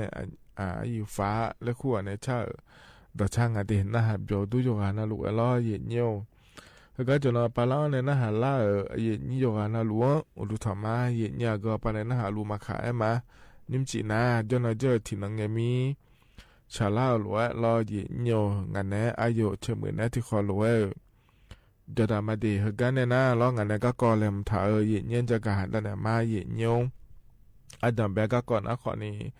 รัฐบาลป่าก็ก่อรอเย็นเย็นถึงก็อดีตนิธมนตรีนางสาวแพทองทานชินวัตรหัวป่าก็ดูนะขอนี้ถึงก็ยาโบจางหายเย็นเย็นแต่ถ้าหัวป่าเนี่ยยมหัวป่าเนี่ยรอก็เจก็กองอะไรแล้วก็นะขอเนี่ยเธอเนี่ยกัมพูชามีของก็ก่ออินุมอดีตไทยมีของฮอนเนอร์กัมพูชามีของมิชานาเตียก็เกาะล้อหยินยมยาหลุแม่เหยียดยาล้อที่พอล้อเหือมิชายเดลเลอร์ เพียวเธอก็เธอเกาะรอเหยียดเนี่ยเธอก็มิชายมีช่อหลักเพื่องาเหยียดเนี่ยแล้วเจริญเงยมีปอยังเงชายังเงชอยาบดจ่าแม่เหยียดเนี่ยไทยมีของฮอเนลกัมพูชามีของพอปากรอเหยียดเนี่ยขวาเนี่ยมาจาชายังสิแต่ไม่ได้ยุ่มกันนี่นะขวาเนี่ยเฮนี่มีของรูรอเหยียดเนี่ยยมีจิตจังดาจังง่ารอที่มีของยกขาละเพื่อรอเลยเหยียดนี่เธอมาชามาจุเลยเนี่ยมีแนวรอเหยียดเนี่ยนั่นรัฐบาลปาก็ดูนะขวาเนี่ยเลยจะดูเดือดที่หุ่นนะขวาเนี่ยก็เฮิมมาบิคืออีเนี่ยล้อนี่มีของเราคุยกับขางเงชอในบิชาบิเลจเนี่ยก็ดูเดและเลยเจราลาอย่างเนี่ยขวาเนี่ยอินก็ขวาเนี่ยมาเปลี่ยนเลยจังอ่ะสิอย่างเนี่ยถึงมีในยมยาจะจังดาจังอ่ะเดือดไทยมีของปามารอกัมพูชามีของพอปามารออย่างเนี่ยเห็นเจราเงมีน้องข้อเสียอย่างเนี่ยไทยมีของปาก็ดูนะขวาเนี่ยเธอเนี่ยอิโดลาดูรอเลยอย่างนี้เธอก็เนี่ยจุดพรปนไทยกัมพูชาช่องสายตะกูบุรีรัมย์และขั้วกาพิเทลอย่างง่ายแถเหยียดใหญ่เยี่ยมใหญ่ก็เยี่ยมใหญ่ช่องหลักขั้วขอแล้วก็ในนั้นหมายหัวปลาเยี่ยมใหญ่จิตจันดายามาสิแม่เหยียดใหญ่แล้วเธอแล้วทว่าปลาจะกายแอกาก็จะอันนอยอายอนอยอย่าช่องเทนเนอร์อย่าน่าหางานเดียเหยียดเนื้อเดียก็หมายหัวเราขั้วน้าขอเนี่ยเยี่ยมใหญ่เฮ้ยนี่มีของยาขาเราขั้วขอเยี่ยมใหญ่จิตจันดายางง่ายแล้วกัมพูชามีของปลาขอเนี่ยก็ในหน้าเดือดไทยมีของเฮ้ยมาเยอะเดมาเบี้ยงละเดแล้วไทยมีของปลาขอเนี่ยก็ผิดแท้เนี่ยมาเบี้ยงเดแล้วมันเสียรู้จังด่าอย่างง่ายในอย่างนี้แต่มีเนี่ยรอเหยียดเนียวก็พอเนี่ยรอที่น้องใช้ที่น้องไทยมีของก็รอไทยมีของเพราะว่าในกัมพูชามีของก็โยงงานเล่นแล้วแหละเหยียดเนียวจะกายอากาศด้านนั้นในบิสิบิกามาเดเหยียดเนียวเดเธอโยกานรวยยากาเกินในยาชินาพายแล้วรอเหยียดเนียวขอเนี่ยเดือนนี้มูติในเงี้ยอินนังก็ขอนี่ล้อเหยียดเนียวเธอก็เดินปามาบีก็เล่หมดเนี่ยแล้วล้อเหยียดเนียวนี่มีของจะขาดโยขอเนี่ยมิชาไอที่ก็จานเนี่ยมีหัวไปที่รู้ยังได้เลยไม่แน่ล้อเลยนี่ที่ขอรู้ว่าเงี้ยช้อนเนี่ยชาลิจุเลเนี่ยก็ตัวเลเจดามาเดแล้วตัวก็งานเถียเนี่ยขอนี่เหยียดเนียวเดือดไทยมีของปาแล้วมันเยอะก็$นะแล้วยังกันอะไรนี่เธอในยจอนลูเลมทัดลูมาเดแล้วตัวก็ง่ายเถียเนี่ยเธอไม่ในอย่างนี้แล้วเดี๋ยวกันลูแวล้อก็มีขาตะก็จอเดี๋ยวแม่งก็เจล้ออย่างนั้นลูยจอนลูทำปานก็จะกายก็ยังมือพายชันแท้เนี่ยล้อมาโดนเลมทัดเดแล้วตัวก็ง่ายเถียเนี่ยล้อเธอก็จีก็$คนเนี่ยอย่างนั้นเยอะแล้วทำปานจะกายก็ได้เนี่ยมาเดแล้วเถียเนี่ยล้อถ้าปาขอเนี่ยถ้าปานะที่บ้านนี่แหละทางง่ายอย่างเงี้ยก็จีก็$ขอเนี่ยไทยมีของก็ดูไทยมีของมีชาที่ช่างแต่ก็มาบิบอยเนี่ยลาซาถาก็ดูเดแล้วรออีเนี่ยขอนี่อีนุ่มหน้าอยู่ช่วงนั้นก็แล้วทำมาไปเลยเจมนะขอเนี่ยเธอเงี้ยช้อนเนี่ยจะโน้ตวิชาบิจูเลก็ดูเดแล้วงานดีแล้วเฮนะเดี๋ยวในทุกวันทีเนี่ยก็ละเพื่อจะกายก็รวยอย่างเงี้ยจะกายก็ด้านนั้นบิสิบิกาเลเดยเนียวเดเฮนะอดัมเบลกะเกาะลอเยเนียวอันนั้นใจที่เกาะเยเนียวเฮกะเฮเกาะกะดูนะขอในยมุจะซาดูกะเกาะเดยเนียวเดจะมีโปยจะกายด้านนั้นมาเยเนียวแล้วเธอในเยนี้อียุมหน้ายังยามลอเยเนียวจะทอนย้อนนะก็ขอนี่ยมยากะขอเปียวลูแม่เยเนียวถึงไม่ได้รัฐบาลปาก็ดูนะแล้วเธอก็สำนักงานหลักประกันสุขภาพแห่งชาติและคงอาเทเยเนี่ยล้อสปสชและคงอาเทเยเนี่ยเดือถ่ายช่อหางเขาเลยดาวอยู่มุจซาโดปะเดเยเนี่ยเดอาซัวมาขาล้อเฮอสิมาสิมูละคุยนะวัคซีนไข้หวัดใหญ่และเพื่อเธอยองเงี้ยจอยเนี่ยแม่เดและตัวก็อาเทเยเนี่ยเราถึงกับบาลาเยสีจีเรื่องเงี้ยเนาะเกินนี้เจเยเนี่ยวัคซีนไข้หวัดใหญ่แล้วเธอนะขอเนี่ยเราเห็นเนี่ยเธอนักก็เยอะส่วนนี้มาบีเฮเนี่ยเราเห็นเนี่ยชาวบ้านเนี่ยก็ดูเดแล้วงานเธอเนี่ยสู้ๆวัคซีนเธอเราอากาศเจรักษาขอมาจีนี้อากาศเจรักษาไปอยู่มาขอเนี่ยเราบัตรทองอยู่มาประกันสังคมอยู่มาแล้วจะเอาไปอยู่มาเราเห็นเนี่ยจอยเนี่ยก็ดูนะขอนี่ตีนะชอบหมอเดเจเนี่ยบ่ชอบหมอพี่ชอบหมอเราโกเชียงคนเนี่ยต่อไปเดแล้วงานเธอเนี่ยนั่นนักก็เปียสิเจล้อเย่เนี่ยสับปะปะนักก็แม่นึมานักก็แม่อุดุยนูนึนักก็แม่เราเบาหวานเธอเปียแม่มาเลยเปียแม่เรา อเสียนะก็แม่อยู่ชั่วๆแม่รอเย็นเนียวนั่นสิฮอปานะก็เดี๋ยวชอทัลลัสิเมียละคุงารอสิมาลัวเธอเขาเนี่ยรอเอซินะก็เจอเดอเขาเนี่ยรอวัคซีนเธอใช้เนี่ยแม่เจเย็นเนี่ยน่ายาอะโคโกบาลาโกเสียในหนีหัวเกินนี่เย็นเนียวนั่นเธอรอเธอแต่มาเงาบุยาพิลัวเดอเขาเนี่ยใจที่เดินนะเขาเนี่ยเธออุดุยนุมันมือเนี่ยรออยู่ๆมาชอบบานยาเดอแล้วงานเธอเย็นเนี่ยรอเธอนะเขาเนี่ยวัคซีนเธอหุ่นนะรอเย็นเนี่ยเธอเนี่ยโฮยารัฐบาลเป่าโฮยาอยู่กันนั่นรู้เอียนเนี่ยวัคซีนเธอจอยเนี่ยไม่ได้เฮกาสิมาสิมูเฮเดแล้วงานเธอเย็นเนี่ยรอนั่นเธอกับประกันสังคมยาเดินนะรอประกันสังคมในอยู่เมื่อเดือนงาเชียงอาคนในละต่อไปเดือนขวเนี่ยสุดท้ายมาจีเนียจอเนี่ยมาเดและตัวแม่เธอเย็นเนี่ยเราเธอมีเนี่ยเย็นนี้ลองอันนี้อย่าเกิดเธอสิมาสิมูเราคุยโฮยาอีนะรอเย็นเนี่ยเธอวัคซีนเธอจอเนี่ยละเดและใช้เนี่ยแม่เดเย็นเนี่ยเดแล้วจะกะกะดานเนี่ยบิสิบิกาเลเดเย็นเนี่ยเขาในใจที่ก็ดูเย็นเนี่ยเราอยู่มุจฉาดูหัวปากแม่เฮก็ก็เราอินุ่มเย็นเนี่ยนักก็รอโรค NCD แล้วคงแต่ที่มันอยู่อินี่รอเย็นเนี่ยอยู่หาจะโดเดี๋ยวยี่ห้อปานเนี่ยเปลี่ยนละนักก็รอเลยเย็นนี้ออกกำลังกายมาจังโลอยู่ช่วยเดี๋ยวจะช่วยโลจีบาเดี๋ยวโดช่วยโลยาหัวเดี๋ยวโดโลเฮเดินนะรอเย็นเนี่ยอยู่หามาโดนเนี่ยเปลี่ยนละนักก็งะรออัดชนเนี่ยละหน่อละมันก็งะรอเลยเย็นนี้น่าเนี่ยดอกพักทีมไหนยุ่งน่าอยู่ชั่วๆรออยู่ชั่วๆยุ่งน่าขอเนี่ย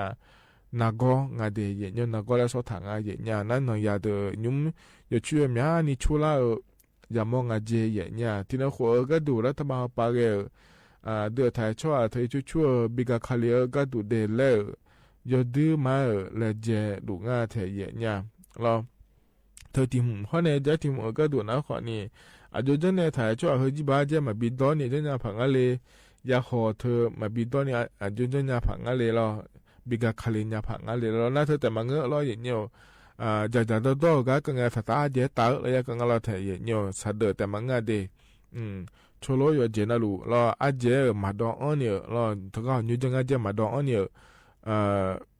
อาเดือถ่ายช่วงนักก็มาบิเปล่าเนี่ยรออาจจะเนี่ยผังอะไรเลยเจลัวอย่างเงี้ยรอเธอมีเนี่ยอย่างเงี้ยอยู่กันรู้อยากจะกับกาเกินงาเดียเนี่ยเดียอินุ่มนะอาเดือถ่ายชั่วแต่มังเงามานี่นะมีคนเดือนนี้สาลัวทีมนะขอเนี่ยรออยู่ชั่วๆนะก็ทีมเขาเนี่ยรอเธอเนี่ยความอันเจนี้ยาห่อหุ้มมาสวนในโลยุ่มในโลแล้วรอหน้าจีบ่าวหุ้มมาดอนในโลแล้วรอนักก็เปล่าเธอยอมอย่างนี้จ้องอาเดียอยู่ใครอยากจ้องอาเดียแล้วตัวก็งาเธอเงี้ยวแต่แล้วทำมาป่ะก็ดูนะคนนิยมมีพอป่ะเนี่ยที่เขาหลวยกูมันเนี่ยรอเนี่ยชอบบาก็ดูจังดามาเดแล้วงาเถมานี่นะเนี่ยอยู่มือดอซาดูป่ะและเกินนะดอซามาดูละเงี้ยเขาอยากอินเนี่ยลาซาเยก็แต่มันงาเถเนี่ยอายุเจเนี่ยรอเธอนักก็มาบิเปละผังอะไรหัวดอจิงาเถเนี่ยนาลาเนี่ยลาซาเยก็ดูแต่มันเงอที่มีเนี่ยอยู่หานาลูเวรอเนี่ยอยู่หามาดูเนี่ยก็งาเถรอเนี่ยอายุเจเนี่ยอยู่หามาดูเหมาดอซามาบิโดลานี่นักก็มาบิเปล่านี่จังจะผังงานแล้วรอเย็นเนี่ยออกกำลังกายเจ้าขอการต้องเชื่อแล้วเลยนี้จะตัวก็ขอนี่หาแม้แต่มันอยู่เกิดนี่รอเย็นเนี่ยอาเกิดยังไงจังเนี่ยอยู่หามาดูก็ต้องเชื่อแล้วรอเย็นเนี่ยขอเธออาหูบาแล้วเลยเย็นนี้รออาหูบานะขอที่ได้นี่จ่าแล้วแม่รอเย็นเนี่ยก็แม่นี่จ่าย้ำจะขอตัวเดินแล้วนั่นว่าอยู่เหมือนแม่เย็นเนี่ยรอกาอย่าหยุ่มมินแล้วไอ้ขอเนี่ยยุ่มยมยาการอเย็นเนี่ยเธอเนี่ยกามายาสันนี่ก็มั่วตัวคนนี้จ้องอ่ะเนี่ยอย่างนี้เธอไม่ได้ขออาจจะเจอเธอมาเมื่อจะได้อย่างเงี้ยเดอยู่ชั่วๆอย่าขออาจจะอย่างเงี้ยสัจจีสัจชูจ่าแต่มาเงยอย่างเงี้ยเราขอเธอผมเดอย่างเงี้ยเด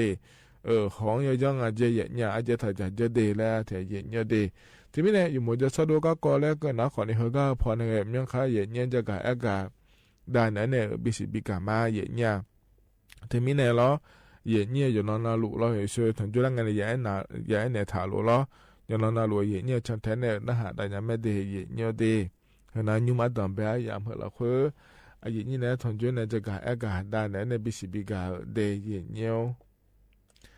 กันนั้นเนี่ยแต่ชัดทิบยุ่งแล้วพนักหาดามาเนี่ย อินยุมฮกะพอในบินาหาดาดอชาฮกะฮบิมนาลอเยเนยย้อยเหมืออาคามาและชาดอชาเดเยเนเดที่ขอรู้ว่านะฮะจอดามาอีเนียว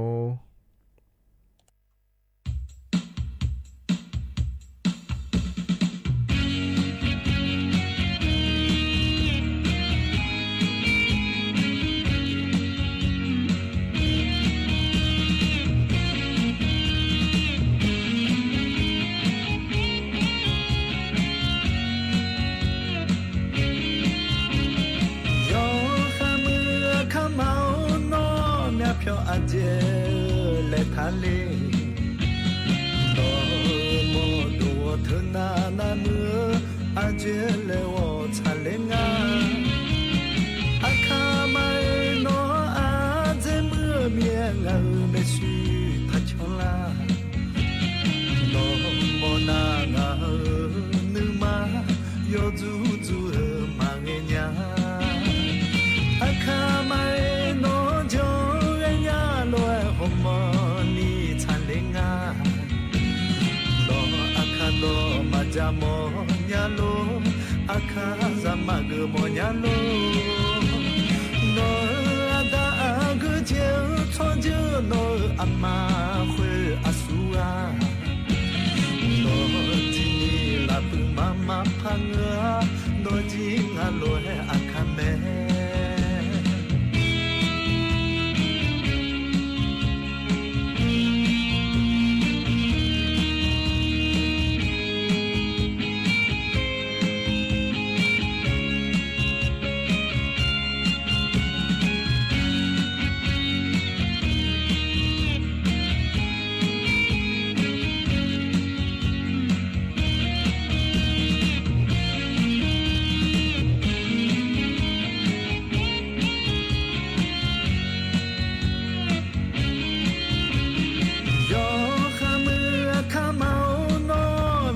阿姐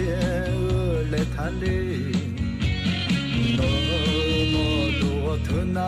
么，阿姐来我查里啊，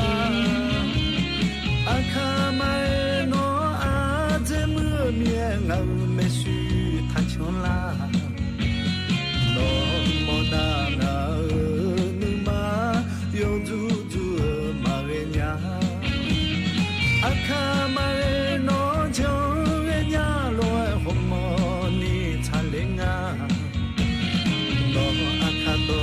Jamo nyalo akaza magmo nyalo no ada agje chonje no ama hui asua no jini la bu mama phanga no jinga lo he akame akama no jo nya lo homo ni chalenga no majamo nyalo akaza magmo nyalo no ada agje chonje no amma hui asua no jini la bu mama phanga no jinga lo akame no jinga lo akame no jinga lo akame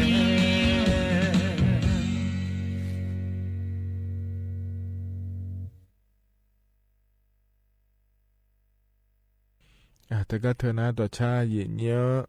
เพราะในบินาหาดาใจที่บิมรอเย็นเยอะยงานาหลวงเพราะในบินาหาดาก็ยังน่าหับยอด้วยเย็นเยอะรอเขาก็จะรอพาลาในน่าหาล่าอาเย็นนี่ยงานาหลวงอุตุธรรมะเดเย็นเยอะเดมาข้อปนในน่าหามารอเฟบัวปนในน่าหามาที่เขาหลวงเจ้าดามาเย็นเยอะก็ในนั่งงานก็กอแลมถาอาเย็นเยอะพระจักรตอนเนี่ยมาเดเย็นเยอะอันนี้มันก็จะการอากาศตลอดแนวเฮ้ยนะรอเย็นเยอะยิ่งชาชอเชื่อพอปานแนวจะการอากาศตอนไหนนะเด็กอันนี้มันก็เฮยามเราคือถ่ายมีของเดินในอุ้ยมันนี่เลี้ยอย่างงั้นเจเย็นเนี่ยรอจะแล้วเราจะไม่ในรอเย็นเยอะขั้นนึงสอนเนี่ยต่อไปเดมันนี่นะอินนอนในแม่เย็นเนี่ยรอเธออันนั้นนี่เชื่อกูกันนี่เย็นเยอะถ่ายมีของเดินนี่กูเชื่อในเย็นเชื่อบิ้มกันนี่ละแล้วย ยะเลญางาเจเยเนี่ยถึงกาไหนสอนนี่ยะเลญางาเดและตัวจักะเอกาแทเยเนี่ยรอเธอมีแน่เยโยรอเธอดลดก็เอการอดลดก็หือเลกาขอนี่ยะรอบ่าหือเลกาขอยะรอมิฉาเมเบียเลกาขอนี่ยะยังาเดและตัวจักะเอกาเดเยเนี่ยเดมีแน่เยนี่กว่านะโลยจอนะโลยะแลมถางงานแน่เยนี่เอยุมนารออะหูบาโลมาดัวเยเนี่ยเราเยจิยมยานี่ยะเลนะเมื่อละคนน่ะอีจุดันดาลาก็ยะยังรอเยเนี่ยอีจุดันดาลานะขอนี่เอียลาขอยอชาอายามพยายัวเยเนี่ยรอเธอเนี่ยอีจูกะคาเอียรอเลยนี่เจมาเมื่อละค่อยขอยอมยากาสาลัวเทมิเนี่ยรอทกาเยจอนะโลอีจุดันดาลากาจอเยนี่ขอนี่จอนะโลยะแลมถางงานในเยนี่อาจจะมีอันนั้นก็ดูเยี่ยมอีกอย่างนั้นดูเยี่ยเลยเดี๋ยวแล้วตัวจากเอกามีในร้อยเยี่ยมเพื่อเมื่อเราคุยจอดเดินนั่งตาไปจอดเดินขอเนี่ยยุ่งรอตัวล้อหือเล็กขอเนี่ยตัวล้อก็หือเล็กขออย่างเงี้ยเดี๋ยวตัวล้อก็จะโดนี่หือเล็กแถวอย่างเงี้ยเลยยุ่งเบอร์ทีวีปาขอยามองงานในอย่างนี้เราที่จอยเดี๋ยวเลี้ยงเดี๋ยวเลี้ยงคือมายามองหัวเธอนะหือเลี้ยงแล้วเราช่วยยามปูจ่าเจยุ่งเบอร์ปีอาเจแล้วเราเห็นนี่ยุ่งอาเจขอเนี่ยยามองรอเยี่ยที่มีในยังอาเดียเยี่ยเดี๋ยวจอนเราไม่ตัวแหลมทายเยี่ยรออยู่ว่าก็จออยู่ว่าปาขอนี่ยาขายยังเยี่ยเดี๋ยวเธอวิ่งสอนนี่เย่เดี๋ยวเล่บ่อนะขอเนี่ยนานๆช่างรอเยี่ยเราเคยงอแม่โลงอแม่เดี๋ยวเยี่ยเดี๋ยวแล้วก็ก่อนนะขอนี่ยานะรู้ว่าย้อนยาภายเดี๋ยวแล้วจะกหายกาดานเนี่ยบิสบิกาเลเดี๋ยวเยี่ยอันนั้นใจที่ก็เฮก็เฮก่อนไหนมีเบอร์ก็ก่อง่ายอย่างเนี่ยรอยุ่มหน้ามีเบอร์แล้วก็นะขอนิยมยาขอเยอะๆหัวขอนิจออย่างเนี่ยรอยุ่มหน้าพระออกง่ายเสียอย่างเนี่ยออนไลน์ไปเนี่ยรอในยาเดยากูเดอรออย่างเนี่ยชอจานะจาหมอรอเลยอย่างนี้มานี่นะมีเบอร์เธออย่าบอกช่วยเยอะในจุ่มยาแล้วมังเงาเดยเนี่ยเดเธอช่วยมาขายมีเบอร์เธอหลัวเนี่ยยาหมอเนี่ยเลยแล้วก็นะขอเนี่ยยาซาเยี่ยซาขอแต่มังงาสุดาขออาจจะมีอันนี้จีแม่เยี่ยเนียวขอเนี่ยที่อานาล้อเหือถุแม่แล้วมังเงยเยี่ยขอเนี่ยหัวรัวจังอาเดแล้วหัวรัวจังนายจังปอนเดแล้วจะการอะไรเลยที่อานาล้อเยี่ยออนไลน์หุ่มอันเนี่ยขอนี่โป้เนี่ยเยอะหลายขอจังอาเถเยี่ยล้อเธอมีเนี่ยเยี่ยออนไลน์ไปเนี่ยเยอะเธอ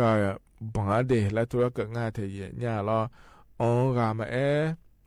เยอะกามาบังอาเดยเนียวเดเธอจะเล่าที่ปัญญาญาณนะ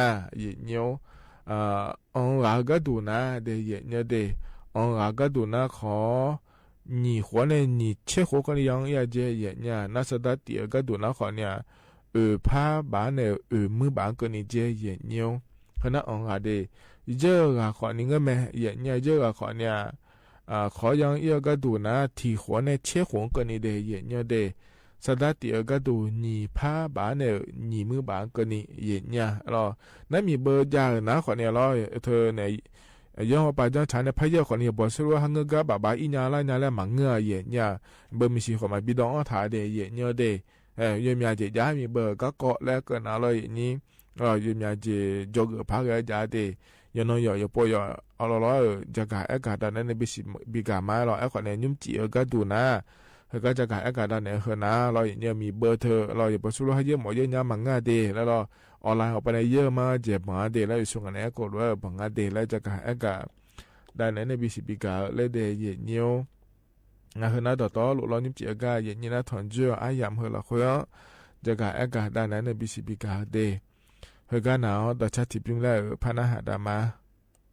เฮกันเยนี่พอในบินะหาดาต่อชาเฮกันเฮบิมนะเราเยนี่อันนี้เอมี่เนี่ยชาล่ะเธอเฮ้ยไม่หัวปาเนี่ยเฮ้ยไม่หัวเนี่ยชาถาจ้าล่ะนี่มีเนี่ยชาพาล่าเนี่ยยันนึกาโลกูเลยเดล่ะที่ขอร้อยนะหาบจดามา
เธอหน้านี่เอมี่เนี่ยชาลอเยนะหาเบียดูจกันนะลูกเดยเนียวเฮกันเนี่ยนะยามขัดจะล่าเฮเยเนียวอายชากันแล้วบินหาดากันมาเดนิมจีก็พันในบินหาดาเฮน่าเธออายุเดลอาโดเน่แล้วก็เธอเนี่ยชมยมามีเนี่ยมาอยากให้โดนแหงงานในเยนี้เฮกันพออายามขัดจะล่าลอยบินหาดาเนี่ยอายามจีน่าก็อีมาเดอุจิมาเดยกันนะลูกแล้วขั้นหนึ่งสอนหลักขัดแช่ตอนนี้ทุล้าในงานเนี่ยอายุเชื่อมือเนอนาลีเย่ร้านในวัวหลังเกินนี่แล้วพอถอนจุลมาเดว่าอีมาอุดุธรรมาสยบุตรที่น้อยเลยนิสอที่น้อยเราก็สมุยงที่สอยาวดีฉันยอมมือมาโอเจไม่มาโอเจมามีกิเลมือโผสุขลุที่ยอมมาดลงานงาโหลบ่อยู่เจขอโดมีโลลงาไอสุขนุลีที่พอมาจาเลี้ยงาแล้วลมางาขอนุลีพอนี้ลิชีจะมีโลงาลีอาชมาเวเลนะขันชีอาพาลงานอ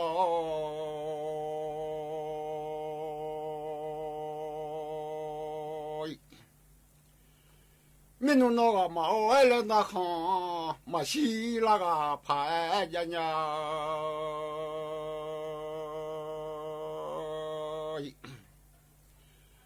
อาจจะเจอเลยมาเนกาบัวพายงาลอมินุน่าชลีมาโอนิกามาบัวพายงาลีมิจิสัญญาลีอามืออาโผอยากขยุยุเสบลองาลีบะมือดีอยากบ่มือโยเลยโยเสมาบ่ลอนว่าอยากข้างานเนี่ยโยยี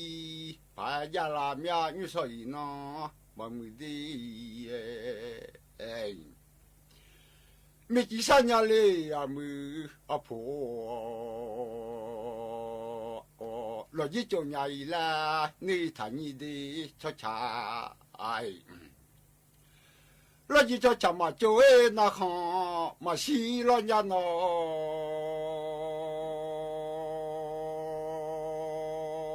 ยอาจจะเจโจเลมาโอนิกาบัวพายาลามีมินุนชมาโอนิกามาบลูอามีเสจิงาฮาทิกาดีจะมาอย่ามาจงเงินนอ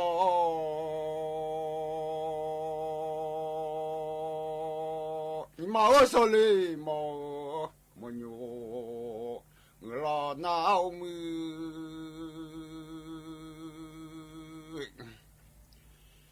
จะบอกดูที่น้อยอยู่สอที่น้อแล้วก็สมือยงที่สอดีจะมาอย่ามาจอเงินรอหนานี่ไงนี่มาเมาเลยอย่าสามันอยู่ลัวดูรอหนา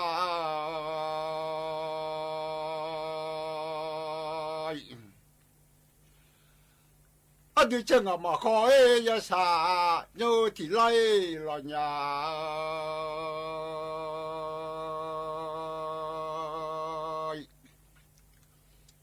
จะส่งมาขอเลยอดี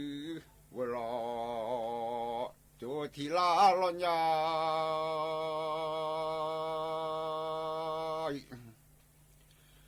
อดีตจังมาขอเอยาสาโยอาคับเลยอุมือจะสมัครเลยอดีเวลาจะว่าขับ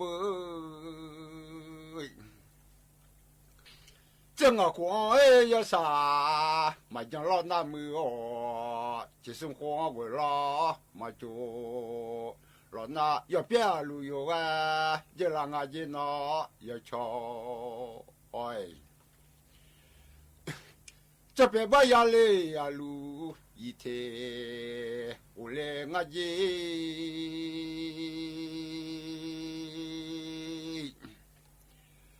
要不要找路哎，有个人啊，这边把压力啊路一天，我让啊，要别个那么多，你老妈子要找的，要啥个手里要找，送那朋友咯，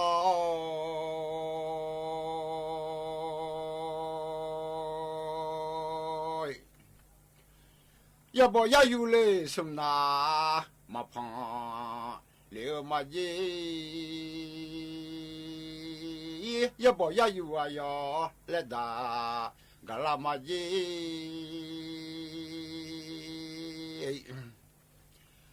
米罗要嘛嘞那哈提个呀，米几三呀么啊婆，个胡要了呀嘞，没说提了没。用家家里在买提供呀啊，怎么你个要么从哪里耶？你妈妈里有啥没有？有了那也蛮多呀多啦，他不了个耶。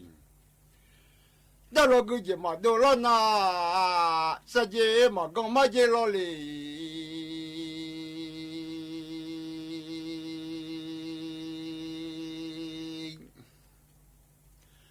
这样嘛了哩，老茶嘛是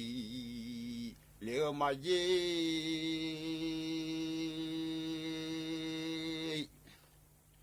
了这个节都他。สถานีวิทยุกระจายเสียงแห่งประเทศไทยและเครือข่ายทั่วประเทศเสนอข่าวต้นชั่วโมงรู้เร็วรู้จริงเกาะติดทุกสถานการณ์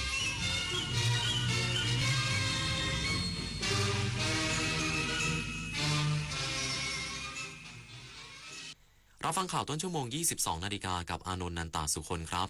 กระทรวงพาณิชย์เตรียมรับมือผลกระทบจากการปิดช่องแคบฮอร์มุซอีกสักครู่กับมาติดตามรายละเอียดครับ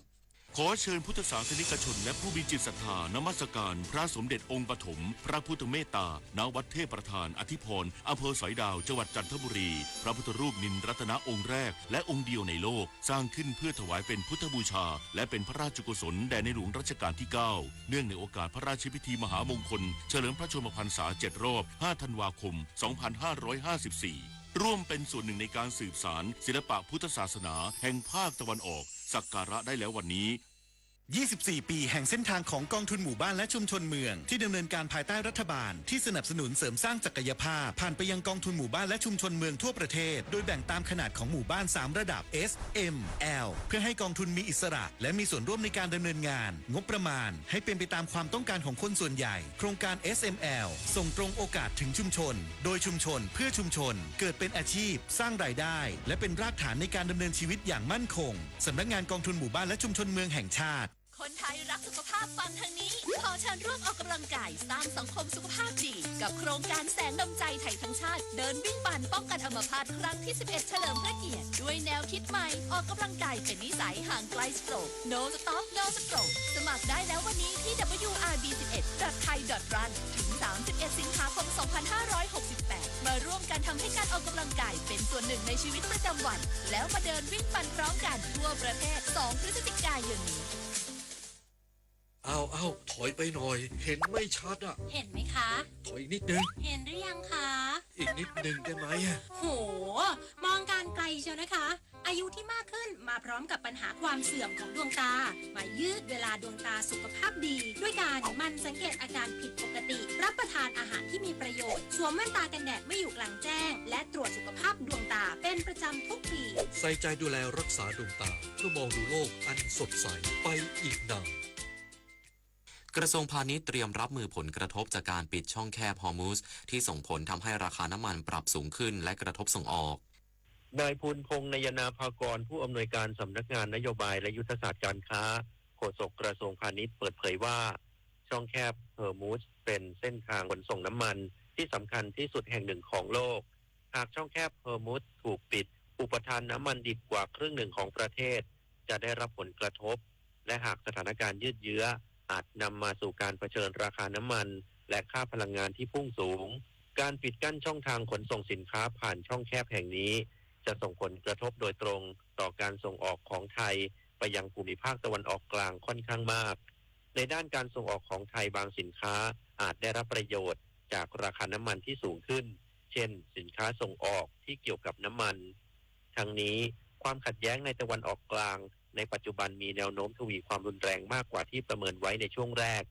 ดังนั้นทุกฝ่ายจำเป็นต้องติดตามสถานการณ์อย่างใกล้ชิดโดยกระทรวงพาณิชย์จะประสานงานกับหน่วยงานที่เกี่ยวข้องเพื่อเฝ้าระวังและวิเคราะห์สถานการณ์อย่างใกล้ชิดต่อไปเอกวินกากะนิกรายงานสำนักงานเกษตรจังหวัดสตูลเชิญชวนเกษตรกรร่วมยกระดับสวนพัฒนาคุณภาพมาตรฐานสินค้าเกษตร GAP หรือสัญลักษณ์ Q ในแปลงใหญ่ประจำปี 2569นางสาวกำไลทิพย์เศรษฐวิชัยเกษตรจังหวัดสตูลเปิดเผยว่าสำนักงานเกษตรจังหวัดสตูลเปิดรับสมัครเกษตรกรเข้าร่วมกิจกรรมพัฒนาคุณภาพมาตรฐานสินค้าเกษตร GAP หรือสัญลักษณ์ Q ในแปลงใหญ่ประจำปี 2569 เพื่อยกระดับผลผลิตให้ได้มาตรฐานมีใบรับรองเพิ่มโอกาสเข้าตลาดใหญ่จึงขอเชิญชวนเกษตรกรในจังหวัดสตูลที่ยังไม่เคยผ่านการอบรมเรื่อง GAP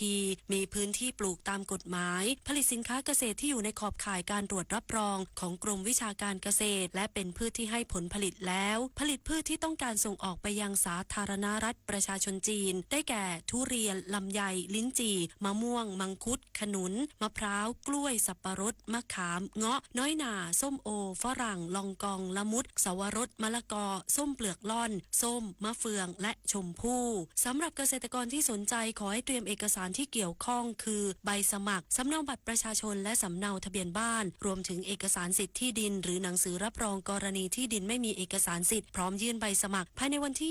24 มิถุนายน 2568 ณ สำนักงานเกษตรอำเภอทั้ง 7 อำเภอและสำนักงานเกษตรจังหวัดสตูลในเวลาราชการสอบถามเพิ่มเติมโทรศัพท์ 074711108 อมรรัตน์จันทร์พริมสวท.สตูลรายงานจังหวัดชุมพรเดินหน้าโครงการฟิวเจอร์ฟาร์มจัดเวทีเสวนาไทยดัชฟิวเจอร์ฟาร์ม 2025 ต้นแบบเกษตรสมัยใหม่ในภาคใต้รวมยกระดับคุณภาพชีวิตเกษตรกรไทย รองศาสตราจารย์ดร.คมสันต์มาลีศรีอธิการบดีสถาบันเทคโนโลยีพระจอมเกล้าเจ้าคุณทหารราชกระบังวิทยาเขตชุมพรเปิดเผยว่าสถาบันเทคโนโลยีพระจอมเกล้าเจ้าคุณทหารราชกระบังร่วมกับมหาวิทยาลัยเวอร์เคอร์นิงเงินประเทศเนเธอร์แลนด์เดินหน้าพัฒนาฟิวเจอร์ฟาร์มพื้นที่ต้นแบบเกษตรกรรมยั่งยืนในจังหวัดชุมพรมุ่งเน้นการนำนวัตกรรมและองค์ความรู้มาช่วยยกระดับคุณภาพชีวิตเกษตรกรโดยโครงการฟิวเจอร์ฟาร์มเป็นหนึ่งในความพยายามของสถาบันเทคโนโลยีพระจอมเกล้าเจ้าคุณทหารราชกระบังวิทยาเขตชุมพรในการส่งเสริมเกษตรกรรมยั่งยืนโดยมีเป้าหมายเพื่อพัฒนาแนวทางการทำเกษตรที่เหมาะสมกับสภาพภูมิอากาศและระบบนิเวศในพื้นที่ภาคใต้อันเป็นแหล่งผลิตพืชเศรษฐกิจสำคัญของประเทศอาทิทุเรียนปาล์มน้ำมันยางพาราและมะพร้าวสอดคล้องกับนโยบายกระทรวงเกษตรและสหกรณ์ในการพัฒนาเกษตรไทยอย่างยั่งยืนมาชนกขาวทองสวทชุมพรรายงานจบข่าวอานนท์นันตะสุคนอ่านรับฟังข่าวครั้งต่อไปเวลา 23:00 นติดตามข่าวที่นำเสนอไปแล้วได้ที่ www.thainews.prd.go.th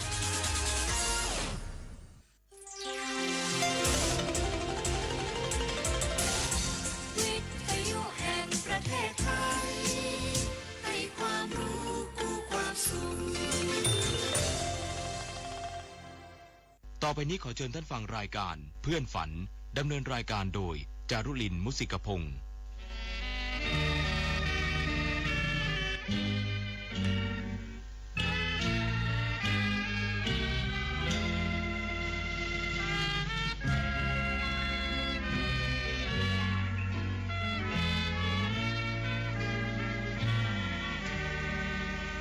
อยากมีเพื่อนร่วมฝัน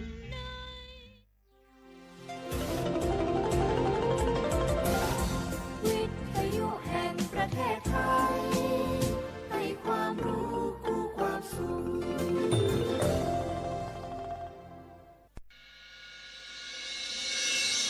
สถานีวิทยุกระจายเสียงแห่งประเทศไทยจังหวัดเชียงใหม่ AM 1476 กิโลเฮิรตซ์สถานีวิทยุภาคภาษาชาติพันธุ์แห่งเดียวในประเทศไทยที่มีความทันสมัยเชื่อถือได้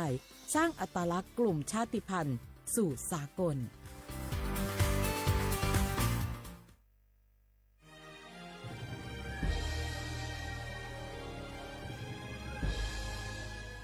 เกิดเป็นคนไทยเติบโตบนผืนแผ่นดินไทยจงภูมิใจในความเป็นไทยชาติไทยเรานั้นนับเป็นชาติที่มีความเป็นมาเก่าแก่ยาวนานเรามีภาษาวัฒนธรรมและมีสิ่งต่างๆที่เป็นเอกลักษณ์ให้เราได้ภาคภูมิใจในความเป็นคนไทยเราควรเห็นคุณค่าและมีความรักชาติหวงแหนแผ่นดินอันเป็นมรดกของบรรพชน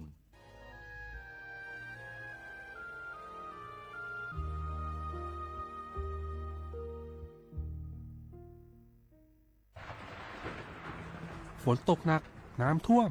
ภัยธรรมชาติที่เราหลีกเลี่ยงไม่ได้แต่เราสามารถเตรียมตัวให้พร้อมเพื่อความปลอดภัยของทุกคนในครอบครัวได้ก่อนน้ำมาเตรียมตัวให้พร้อมเก็บของสำคัญขึ้นที่สูงเช่นเอกสารสำคัญเงินสดและสิ่งของจำเป็นอื่นๆและถ้าหากบ้านอยู่ในพื้นที่เสี่ยงให้ติดตามข่าวสารจากทางราชการอย่างใกล้ชิดเตรียมไฟฉายแบตเตอรี่สำรองวิทยุสื่อสารและยาสามัญประจำบ้านไว้ให้พร้อมและอย่าลืมตรวจสอบเส้นทางอพยพที่ใกล้ที่สุดด้วยขณะเกิดน้ำท่วมอย่าเดินฝ่าน้ำที่ไหลแรงหลีกเลี่ยงการสัมผัสกระแสไฟฟ้า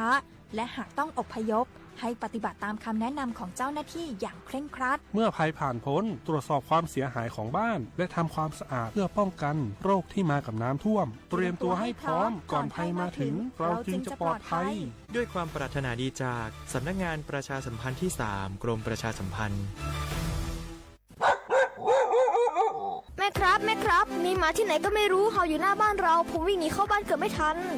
ระวังนะอย่าไปแย่หรือรังแกมันเข้าเดี๋ยวมันจะกัดหรือข่วนเอาได้แล้วถ้ามันกัดหรือข่วนจะเป็นอะไรมากไหมครับก็อาจเสี่ยงเป็นโรคพิษสุนัขบ้าได้จ้ะรู้ไหมโรคพิษสุนัขบ้าเป็นโรคติดต่อที่มาจากสัตว์เลี้ยงลูกด้วยนมเกิดจากเชื้อไวรัสพบได้ทั้งในหมาแมวลิงหนูค้างคาวกระรอกโคกระบือและไม่ใช่เฉพาะแต่หน้าร้อนเท่านั้นนะที่มีการระบาดของโรคจริงๆแล้วไม่ว่าฤดูกาลไหนก็สามารถพบโรคพิษสุนัขบ้าได้ถ้าติดเชื้อโรคพิษสุนัขบ้าจะเป็นอย่างไรครับจะมีอาการกลัวน้ำและอาการทางประสาทโดยเฉพาะที่ระบบประสาทส่วนกลางถ้าเป็นแล้วหากฉีดวัคซีนป้องกันโรคไม่ทันจะเสียชีวิตทุกรายเลยนะแล้วเราจะป้องกันได้อย่างไรครับคุณแม่ต้องระวังอย่าให้สุนัขหรือว่าสัตว์ต่างๆเหล่านี้กัดที่สำคัญหากเรามีสัตว์เลี้ยงในบ้านควรพาไปฉีดวัคซีนป้องกันโรคพิษสุนัขบ้าตามกำหนดจ้าถ้าอย่างนั้นวันหยุดนี้เราพาเจ้าช็อกกี้ไปฉีดวัคซีนป้องกันโรคพิษสุนัขบ้ากันนะครับได้เลยจ้าโรคพิษสุนัขบ้ารักษาไม่หายติดเชื้อถึงตายร่วมกันป้องกันอยากรู้จังใครบ้างนะ7กลุ่มเสี่ยงฉีดวัคซีนไข้หวัดใหญ่ใช้สิทธิบัตรทองได้ไม่เสียค่าใช้จ่ายง่ายๆแค่ใช้แอปเป๋าตังค์ตรวจสอบสิทธิกดเลือกกระเป๋าสุขภาพก็รู้แล้วแถมจองคิวฉีดได้ด้วยที่สถานพยาบาลในระบบบัตรทองรีบๆกันหน่อยนะแค่ถึงเดือนสิงหาคมนี้เท่านั้นสิทธิสร้างเสริมสุขภาพและป้องกันโรคดีกองทุนหลักประกันสุขภาพแห่งชาติหรือบัตรทอง30 บาทสอบถามเพิ่มเติมที่สายด่วนสปสช1330ตลอด24ชั่วโมงมะเร็งปากมดลูกรักษาได้ถ้าตรวจเจอระยะแรกหญิงไทยอายุ 30-59 ปีวันนี้รีบใช้สิทธิบัตรทองตรวจมะเร็งปากมดลูกได้ไม่เสียค่าใช้จ่ายติดต่อสถานพยาบาลในระบบบัตรทองหรือจองคิวตรวจผ่านแอปเป๋าตังค์เลือกกระเป๋าสุขภาพหรือขอรับชุดเก็บสิ่งส่งตรวจมะเร็งปากมดลูกด้วยตนเองที่ร้านยาและคลินิกการพยาบาลสอบถามเพิ่มเติมสายด่วนสปสช1330ตลอด24ชั่วโมง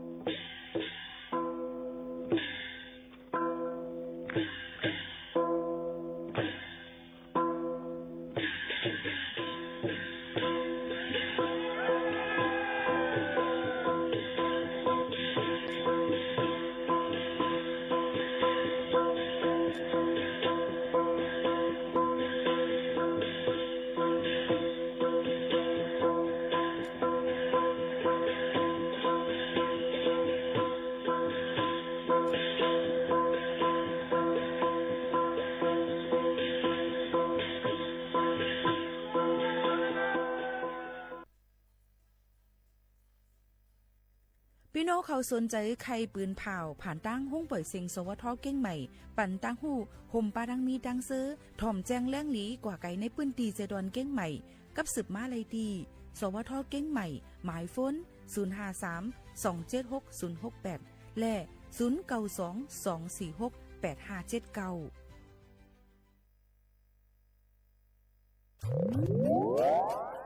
อันมาลูกจุกไหลไฟสีมือล่มกว่าบอกกำนึงนั่นเป็นรองอ่องเปียง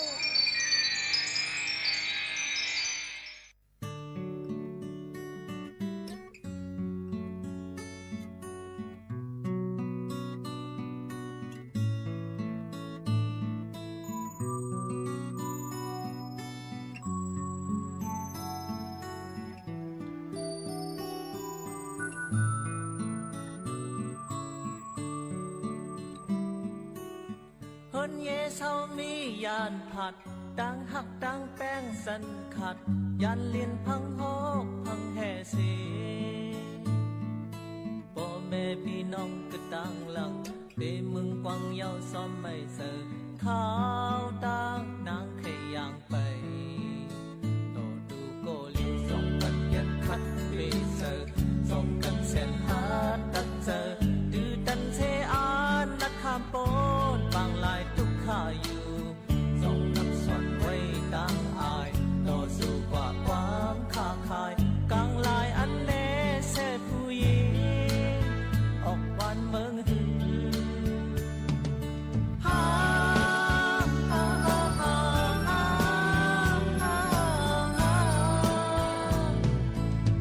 ยุกยิกยุกยากน้ำผักบึกลุกอักลักลายปักเฮเดปักปัดสือปันเฮอปีไลเฮ็ดควันเกาหลีเฮอปีไลซ้อมเทสีปันเพนางกลางปลายไก่สิไปมือหน้าส่งดูเดเพฮอกดูส่งตีลูกคอนเกาหลีการขี่การตู้ไว้ปุ่นซ้ายตาโยไว้ปุ่นชื่อส่งเสยเกอปืนเองบอกลีอยู่แลนปืนมินดินอื่นก็เย้าเขาแปรหยอกเล่นเก่าเล่น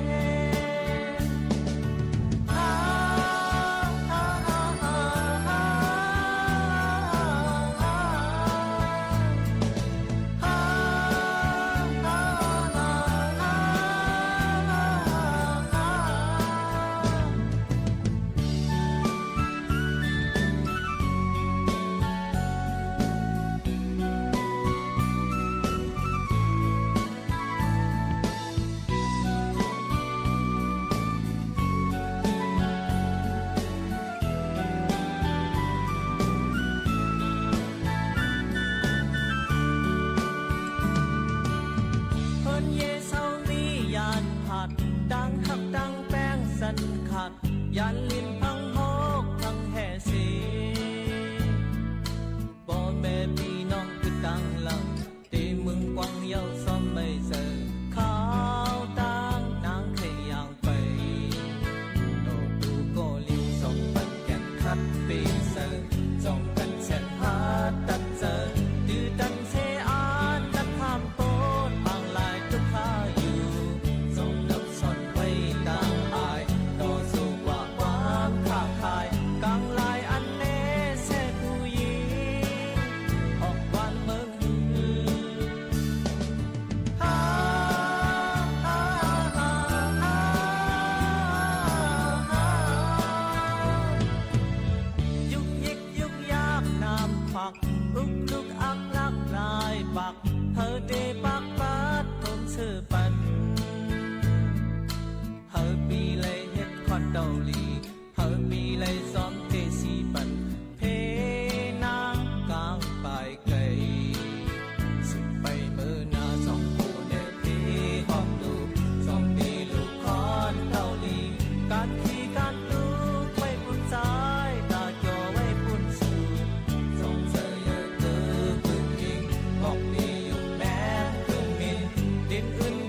นเยเศร้ามียานผัดดังหักดังแป้งสันขัดยันเลียนพังหอกพังแห่เส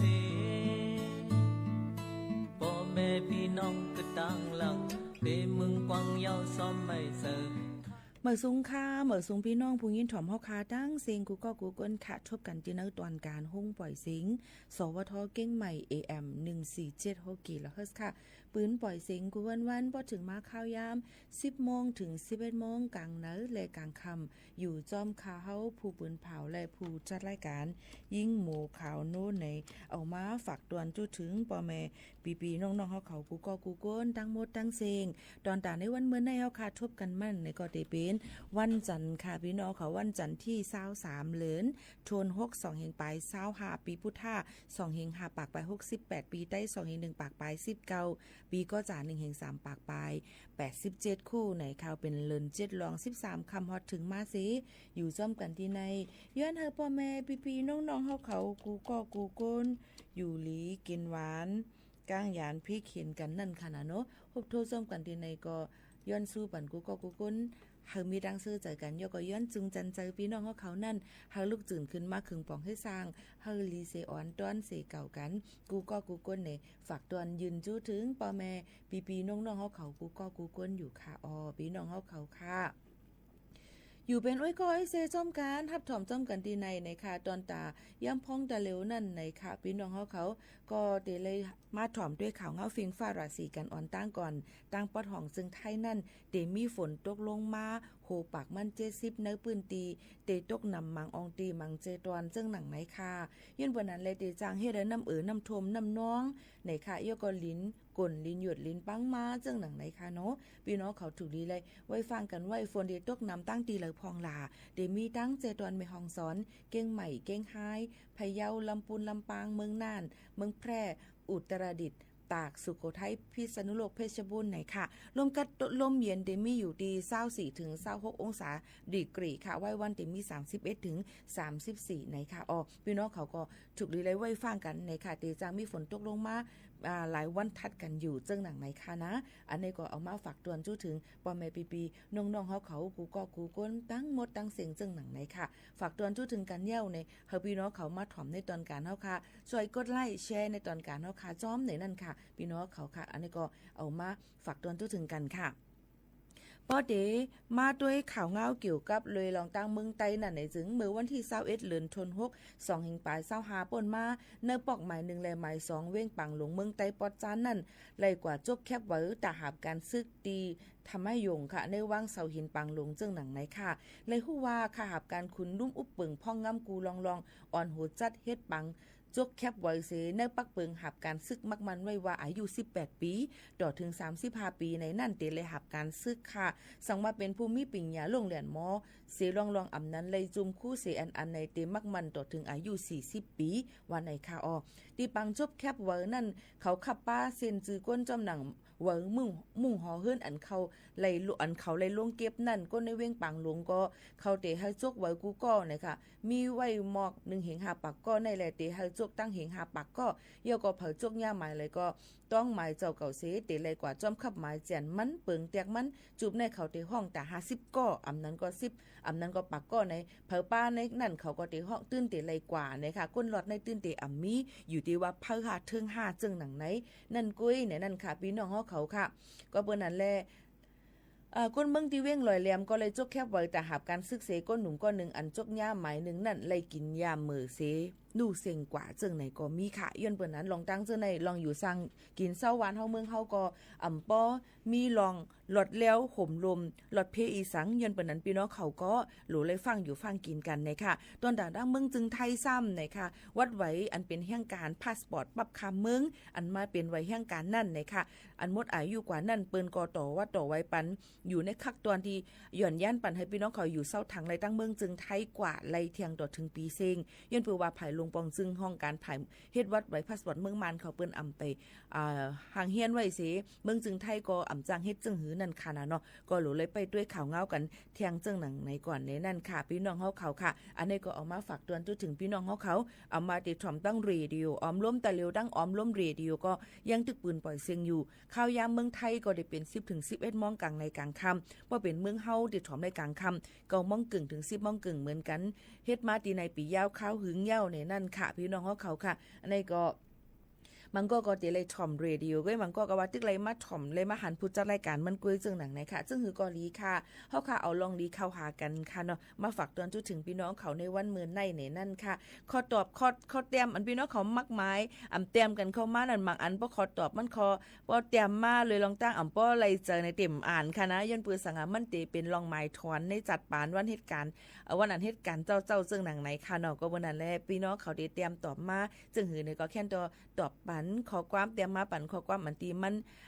หลีเจอหลีเนี่ยค่ะเปิ้นก็อ่านเดียวก็เจอโจมนั่นค่ะเนาะเปิ้นก็ตีโจมเฮาก็ตีโจมในนั่นค่ะให้เป็นข้อความตีตรงหมอกลาดถึงกันเลยลองตั้งอันหลีมันเสกำในย้อนฝากไว้ปันพี่น้องเฮาเขากูก้นจึงหนังไหนค่ะเนาะ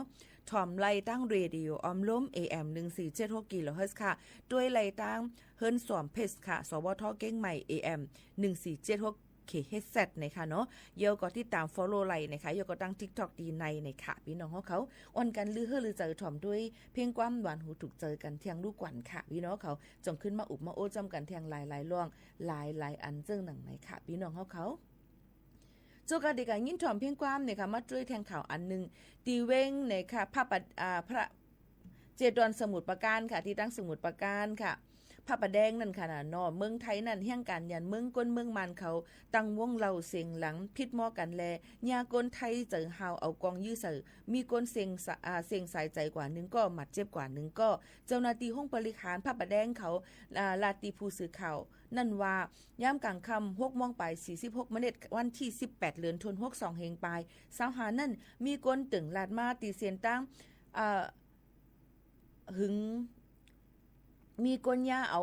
กองยื้อแลหมัดเจ็บเพียงในแลจังไรกว่ากดทัดด้วยเมื่อกว่าถึงตีนั่นแลหันก้นยายื้อ2ก็ยิงก่อน1ใจก่อน1ยาเอากองยื้อหมัดเจ็บเพียงแลผายจ้อยก้นทบเพเขาแนดหามส่งห้องยากวยกาว่าก็เป็นยิ่งนั่นเลยเสียงกว่าที่ห้องยาก็เป็นยิ่งจื้อห้องว่าเวลุนอายุ30 ปีแหล่ใจนั่นห้องว่าหม่องยันไปในเป็นแห่งการยันเมืองก้นเมืองโฮมตุ่มเมืองมันหนังกันก้นอยู่หิมกินจำอันหูหันจ้อมลาดในเจ้าหน้าที่ว่าเมื่อนานั่นในขะภายอันยาเปิ้นยื้อนั่นตึกตังวงเราอยู่ที่นาเฮิรนเขาก้วยกาพิษกันเสียงหลังหม้อปั้นแลก้นอันเป็นก้นไทยจื้อห้องนายจี้ในขะอันอยู่ที่หิมเฮิรนเขานั่นอำหันเจอเสทบกองยื้อขึ้นฟ้า2 กำแลหลอกเงินเขาไว้นั่นก็ยื้อเขาใส่ที่ในวงเราเลยจังยาก้นลู่ตายหมัดเจ็บกว่าในค่ะนายจี้ในเนี่ยยื้อก้นเดี่ยวเลียนไปก้วยกาอำหึงสังเจ้าหน้าที่เขาก็ขึ้นกว่าที่ยอบไหลมั่นใจอีกป้าตั้งศักดิ์ศรีหลักฐานกวางมันไว้นั่นเดี่ยวสิเดี๋ยวเอาตั้งพิษกว่าจำหนังปักเปิงไม้มีอันเปิ้นมีไว้นั่นค่ะพี่น้องเขาค่ะอันนี้ก็เอามาฝากเตือนถึงพี่น้องเขาเที่ยง1 ลวง 1 อันในนั่นค่ะพี่น้องเขาค่ะลือเฮอลือเจอถ่อมด้วยเพียงความหวานหูถูกเจอกัน1 โหกว่าในนั่นค่ะพี่น้องเขาถ่อมด้วยเพียงความหวานหูถูกเจอกันกว่าค่ะนะจงขึ้นมาอุบมาโอ้จอมกันเที่ยงกำนึงค่ะ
มองไป30 นาทีเก่าจะการค่ะในตอนการเฮาขาดที่ได้ในนั้นค่ะตอนการห้องปล่อยเสียงเก้งใหม่ AM 147กิโลเฮิรตซ์ในนั้นค่ะกูวันจันทร์เฮาค่ะก็ได้เลยใส่ซื้อโคนุงหาบการคุณในค่ะตอนด้านหน้าการเพิ่มมันคึงปองให้สร้างกะกูวันจันทร์ในนั้นค่ะมูกูปอกก็ได้เป็นใส่เสื้อเหลืองค่ะเนาะตะเลียวก็จำหนังพื้นลึกเป็นลงมาหรือเลยใส่โคหับการคุณได้เป็นโคหับการคุณอำนั้นก็ค่าคุณมึงตั้งมึงจึงไทยนั่นค่ะเนาะหน้าการปุนพรเผิงมันมีก็ได้เลยคึงปองให้สร้างกว่าซึ่งหนังในค่ะพี่น้องเขาเลยถ่อมเพียงความใจจึงหานเดียวในฮักเต้อำเป้ก็อยู่จำในค่ะว่าอยู่ที่จังใกล้ๆจางเป็นจึงนั้นอยู่นั่นขนาดไหนฮักเต้อำเป้ก็อยู่จำในค่ะจังใจค่ะกำนำลองผัดยันกันอยู่ไกลกันก็ดีก็ตั้งกุยมันก็อ่ำไกลกันอยู่จ้อมกันอยู่ก็ยังหลักตอกแตกหากันอยู่เนาะแน่ลีโกเนี่ยในนั้นค่ะลีโกใจควรเฮาในอะค่ะอยู่ไกลก็อย่าอยู่จำก็อย่าป้อมีลองใจมันกึ้มเนื้อกันเนี่ยมันตึงผัดเพกันไล่เนี่ยค่ะว่าเลยลองตั้มความใจจึงหานเยี่ยวในจึงในค่ะเขาค่ะมาถ่อมด้วยลองการตั้งหลีเทียงอันนึงในนั่นค่ะพี่น้องเขาก็เดเป็นในนั่นค่ะปีน้องๆเขาค่ะย้ำพองตะเหลวนั่นในค่ะเนาะพี่น้องเขาเปิ้นก็ตีคึงปองเฮ็ดสร้างหางเฮียนกันไว้ในค่ะตั้งจุ้มไปมอน7 วันเก่งใหม่เขานั่นในค่ะตีคึงปองให้สร้างในนั่นค่ะตีคึงปองให้สร้างกว่าเกี่ยวกับลุยว่าในค่ะก็มืออ่อนตั้งมือป่นมามือ 2-3 วันป่นมานั่นก็ซ้ำเลยจู่ตุ่มเงินตวงกันเสในค่ะไล่อยู่8เฮง40,000 8เฮง4ปากวาดเงินไทยในค่ะ 8,400 วาดเงินไทยก็อีนั่นค่ะเนาะหลายๆก็เจ้าไปมอนดังผู้ของความตั้งเก่งใหม่นี่แหละว่าก็จะจอยจู่ตุ่มกันเสส่งยืนมือมอบอับปันกายยดยาตูพี่ใจเจิงหานตีตั้งห้องยาอันอยู่ไว้ดียดยาตูไว้อยู่ที่ตั้งตาขี้เล็กในนั่นค่ะอันในเสและกำในก็คักตัวนึงเย่าตูกว่าเย่าค่ะเนาะส่งฮับถึงมือเย่าตูหลีงามในนั่นค่ะก็ฮับผู้เย่ากำในจ่องไกตกลงใจกันว่าตอนดาได้หาเงินจอยเทียมกายยดยาพี่ใจเจิงหานเที่ยงนั่นในจึงก็จะย้อนผิดหมอกพี่น้องตีจำตีไกค่ะผู้สงหักเพียงความไตหมอความหลงเจ้าปลายมอนใจจึงหานเฮาค่ะในค่ะเนาะในผู้ของความตั้ง7 วันเก่งใหม่ก็ได้จู่ตุ่มกันสิเข้าห่มจอยเทียมกายยดยาหาเงินกายยดยาจอมหนังนำเจอพี่น้องผู้คนดีเฮาค่ะนำอำว่านั่นค่ะเนาะดีดังเว้งเก่งใหม่ในค่ะเนาะก็ได้จัดเฮ็ดเป็นปางห้องเพลงความเสที่เอาตั้งเพลงความใจจึงหานนั่นเนี่ยค่ะอันเตรียมห้องไว้นั่นอันห้องและอันเตรียมไว้นั่นเนี่ยค่ะเนาะเอามาห้องมนเจอปันเนี่ยค่ะอย่าลืมมาเข้าห่มจอยเทียมใหญ่นำกันก็อีในนั่นค่ะสังว่าอยู่ที่ไกลเสวีนำเจอในอำไรมาเข้าห่มเนี่ยก็กับสืบมาลัยในนั่นค่ะเนาะเปิ้นก็ได้มีหมายยิงเงินไว้ปันเนี่ยค่ะยก็ตอนตาได้ห้องเพลงความฮบชบกันนั่งผู้ห้องความหลายๆก็นั่นก็ได้มีนำค่ะพี่น้องเขาอันกล่าวว่าขาอะไรอันใส่จื้อเสียนใส่หมายมานั่นในวันที่24เดือน6 2เฮงปลาย25ที่ร้านอำพันแก้วค่ะเนาะเพราะวันที่25ซ้ำที่เป็นร้านโฮมเย็นเนี่ยค่ะวันอังคารและวันพุธในค่ะเนาะก็ได้มีใจหล่อมวุ้นจำทุนใจสายเลือนบิ้มใจคำจึงใจสายที่คำใจกวนลาวใจเสียงหานปางลุงใจเลี้ยงวันเหม่อใจจอมเลี้ยงเมืองจางจึงจะในใจคำจึงแทงจะในค่ะเนาะยก็ผู้หญิงก็ได้มีโมขาวนวลเนี่ยค่ะได้มีน้องวันลีนางหอมนุ่นน้องยิงนางน้องนุ่นหมอกก่อนเนี่ยค่ะนั่งลาวหนุ่มเมาหมวยพองอ้อมเนี่ยค่ะยก็ได้มีมอนแสงเนี่ยค่ะที่มีน้องเลื้นในเทียงตั้งนำตั้งหลายที่มาเปี่ยวมนตนเจอเดี๋ยวเอามานั่งเพียงความอันเป็นความใจเสื่อหานมาห้องค่ะนะอันนี้กึ่งกลางปอสี่มีมาเทียงในคณะพี่น้องเขาเลยเจอในก็อ่อนกันมาปั่นเฮี้ยงกันไล่มาผูกข้าวยำ8 โมงเตะกว่าต่อถึงเต็งขึ้นค่ะเนาะในก็เป็นข่าวเงาลีเอามาฝากเตือนถึงพี่น้องเขาเทียงก็1ตีในว่าซึ่งหนังไหนค่ะพี่น้องเขาค่ะก็ลีอีลูค่ะเนาะดอนดาผู้คนหมอเตรียมเพียงความผู้ห้องความอันที่เฮาค่ะฮู้จักมักจือกันเมื่อหนังเพียงความเก่าๆปานใจคุดเสียงสาวจะ3เจ๋งคำเป้เจอกอบน้ำยาดว่าจะปีหมู่ที่ห้องความโหเลยในไปกระถอมด้วยนะตึกพึ่งกูค่ะในในก็ได้มีรองปังห้องเพลงความบนเจอยุกยองเพลงความใจเจิงหานและหาเงินกองกลางกายยดยาปัญใจเจิงหานกวาดกูเปียนั่นค่ะนะเนาะอันนี้ก็เอามาฝากตอนจุถึงพ่อแม่ปีน้องๆเขาให้เลยยินถ่อมจ้อมกันเป็นการตั้งลิกุสูเที่ยงอันนึงในนั่นค่ะพี่น้องเขาค่ะนี่ก็ฝากตอนจุถึงพี่น้องเขาเจิงหนังไหนค่ะเนาะค่ะสืบนั่นมาเนี่ยค่ะเขาค่ะมาตัวเที่ยงในนั่นค่ะพ่อแม่ปีน้องๆเขาค่ะเขาค่ะมาตัวเกี่ยวกับลุยลอง ว่ายังพองแต่เหลวนั่นในคณะเกี่ยวกับเลยลองนาตีการงานเผามันสีอำวาในนั่นค่ะหลู่เลยคึงปองให้สร้างให้มันถูกแมนอองตีอองตั้งมันจำหนังวัดไว้เฮาคานั่นขนาดเนาะพี่น้องเฮาเขาค่ะอันนี้ก็ข้าเจอเอามาฝากวันพี่น้องเขาค่ะหนังหือป้อเตป้อบุญมากดแจกดทัดเดียวมันก็เตง่ายเงียมหลุมเจอดอนตาเปิ้นนั่นในนั่นค่ะพี่น้องเขาก็มาฝากตอนจนถึงค่ะข่าวเงาเที่ยงอันนึงในค่ะตอนตาตั้งกระทรวงมหาดไทยตั้งเมืองซึ่งไทยเขานั่นเปิ้นก็ในค่ะคึงปองให้สร้างตอนตาเตปันลองวัดไว้ย้อนสถานะยืนย้อนสถานะต่างดาวถาวรในนั่นค่ะพี่น้องเขาจะเจออันก้นอันมาอยู่มั่งเมืองจึงไทยไรปียาวข้าวหึงเนาะอันในถ่อมต้วยลีค่ะนะพี่น้องเขาค่ะจอมหนังปักเปิงมติครม.เมื่อวันที่29เดือน12เฮงไป24ป่นมาเนี่ยค่ะเมื่อเร็วหลายๆอำเภอก็หลายๆเจเวงหลายๆลุ่มเจเวงเปิ้นก็แต่เฮ็ดปันการปันเย้าเนี่ยค่ะต่างตอนตาเตย้อนว่าถิ่นที่อยู่ถาวรเนี่ยค่ะบัดสถานะต่างดาวถาวรเจิมเจิงหนังไหนค่ะเนาะก็เปิ้นนั่นแหละพี่ๆน้องๆเขานั่นเนี่ยก็จ้าเจออันว่าอันเลยล่ะอันที่เข้ากับยืนย้อนไหลนั่นจ้าเจออันมาอยู่เมืองไทยไหลปียาวข้าวหึงเนี่ยค่ะเป็นชนกลุ่มน้อย19กลุ่มเขามาอยู่เมืองไทย